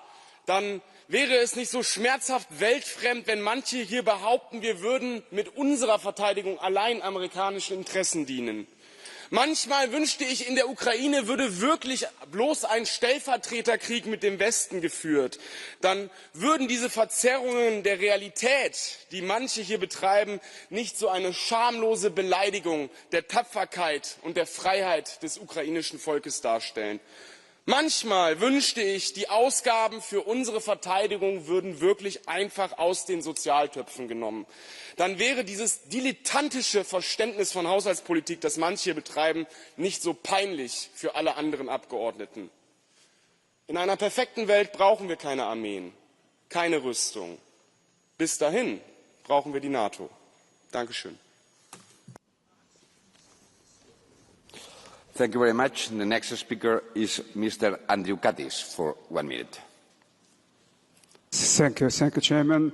Happy birthday, Madam Commissioner. In front of upcoming NATO Summit, building of the European Defence Union is at the top of the European Union policy agenda and is essential to shielding European Union citizens' security and well-being from current geopolitical threats. And this is a part of European Union member states' solidarity, those who are also in NATO. European Defence Union should be the pillar of the NATO, and we see that it is only one way to strengthen our security. European security, as I argue in Niinistö report, is a public good, and that readiness is a common responsibility. And one way to respond to future challenges is to deepen cooperation across member states to leverage European economies of scale on defence and spending activities. We are speaking about 5% of GDP, but we need to understand that cost of non-EU in defence spending, in other words, the cost of not leveraging European economy of scale is estimated range from 18 to 57 billion euros per year, as estimated European Parliamentary Research Service study. We need to think about necessity to spend also in social areas much more efficient. Thank you very much. The next speaker is Mr. Nicolaou for 1 minute. Σύνοδος του ΝΑΤΟ στη Χάγη. Στην πόλη δηλαδή όπου διαδήλωσαν χιλιάδες και εκατοντάδες χιλιάδες εκφράζοντας την αλληλεγγύη τους στον Παλαιστινιακό λαό ενάντια στη γενοκτονία και το λοιμό από το Ισραήλ με νατοικές πλάτες. Όπως και τώρα στην επίθεση του σε βάρος στο Ιράν, ρίχνοντας λάδι στη φωτιά του πολέμου στη Μέση Ανατολή. Βασική στόχη της Συνόδου, η κλιμάκωση του ιμπεριαλιστικού πολέμου στην Ουκρανία, το άνοιγμα νέων πολεμικών μετώπων και όχι η άμυνα όπως προκλητικά ισχυρίζεστε. Μία άνευ προηγουμένου ολομέτωπη επίθεση σε βάρος των λαών, γι' αυτό και η συμμετοχή των κρατών μελών εκτινάσεται στο 5% του ΑΕΠ. Τα παζάρια για την Ουκρανία στο μέσο των ανταγωνισμών δεν γίνονται για τα άθλια προσχήματά σας, αλλά για εδάφη, αγορές, σπάνιες γέες, τα 500 δισεκατομμύρια της ανοικοδόμησης στα συντρίμμια της ιμπεριαλιστικής σύγκρουσης. Απέναντι στις νατοικές αποφάσεις της Συνόδου και της Ευρωπαϊκής Ένωσης, των κυβερνήσεων, οι λαοί διαδηλώνουν απαιτώντας καμία εμπλοκή, καμιά θυσία για τα νατοικά πολεμικά σφαγεία. Απαιτούν ουσιαστικές αυξήσεις σε μισθούς, σε συντάξεις, στην υγεία, την παιδεία, την πολιτική προστασία. Muchas gracias. Ahora es el turno para el señor López Aguilar, por 1 minuto. Gracias, presidente. High Rep Kaja Kallas. La próxima cumbre de la OTAN tiene como objetivo prioritario afirmar de una vez la autonomía estratégica de la Unión Europea para empezar con un socio principal, Estados Unidos, cuyo compromiso con la defensa común es cada vez más dudoso. Y debe hacerlo, para empezar, sin ningún seguidismo de las instrucciones del Pentágono de incrementar todos los Estados miembros de la Alianza un 5% del presupuesto de defensa. No solamente porque la Unión Europea tiene que garantizar su financiación sin perjuicio de sus políticas de cohesión, de solidaridad y su pilar social, que ahora incluye la vivienda, sino también y sobre todo porque ese no es el camino. El camino es la especialización de esfuerzos, no la sumatoria de presupuestos nacionales. El camino es la industria común, con inversiones compartidas, las sinergias operativas y, por supuesto, la inteligencia compartida. Ese es el camino para que la Unión Europea pueda ser significativa en su esfuerzo de defensa, no imponer acríticamente a todos los Estados miembros sacrificios presupuestarios a costa de su cohesión social vertebral y, particularmente, de los nuevos retos como es la política de vivienda. Gracias, presidente. Muchas gracias. Now it's the turn for our High Representative and Vice President Kaja Kallas.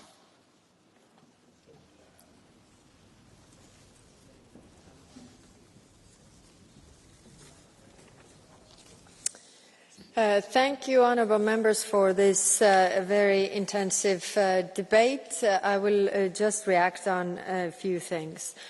Of course, we need public support for these steps. We need to explain to our people why we have to do this and why we also need to make sacrifices. The problem with defence spending is when you need it, it's too late. You have to make these investments when you are in peacetime. And then it's actually much harder to explain to the people that why we need this. Of course, as politicians, we have so many places that we want to put the public money into. Education, social affairs, roads, you name it, infrastructure. There is so much. But if we don't have defence and if we have the threats also pointed out by our intelligence services, and we don't take those threats seriously, then all the investments that we do in any other field actually will become in vain. NATO is, and when we make defence investments, then it would also function as a deterrence, which means that hopefully the war is not coming to Europe. Now, NATO is a defence alliance, and I don't agree with those who are spreading the Russian narratives that, EU-NATO enlargement is somehow threatening somebody. Why are these countries wanting to join NATO? Why did Finland and Sweden join now? Because of the threat coming from Russia. NATO is a defence alliance, and that's why it is the only thing that actually protects us, because together we are strong.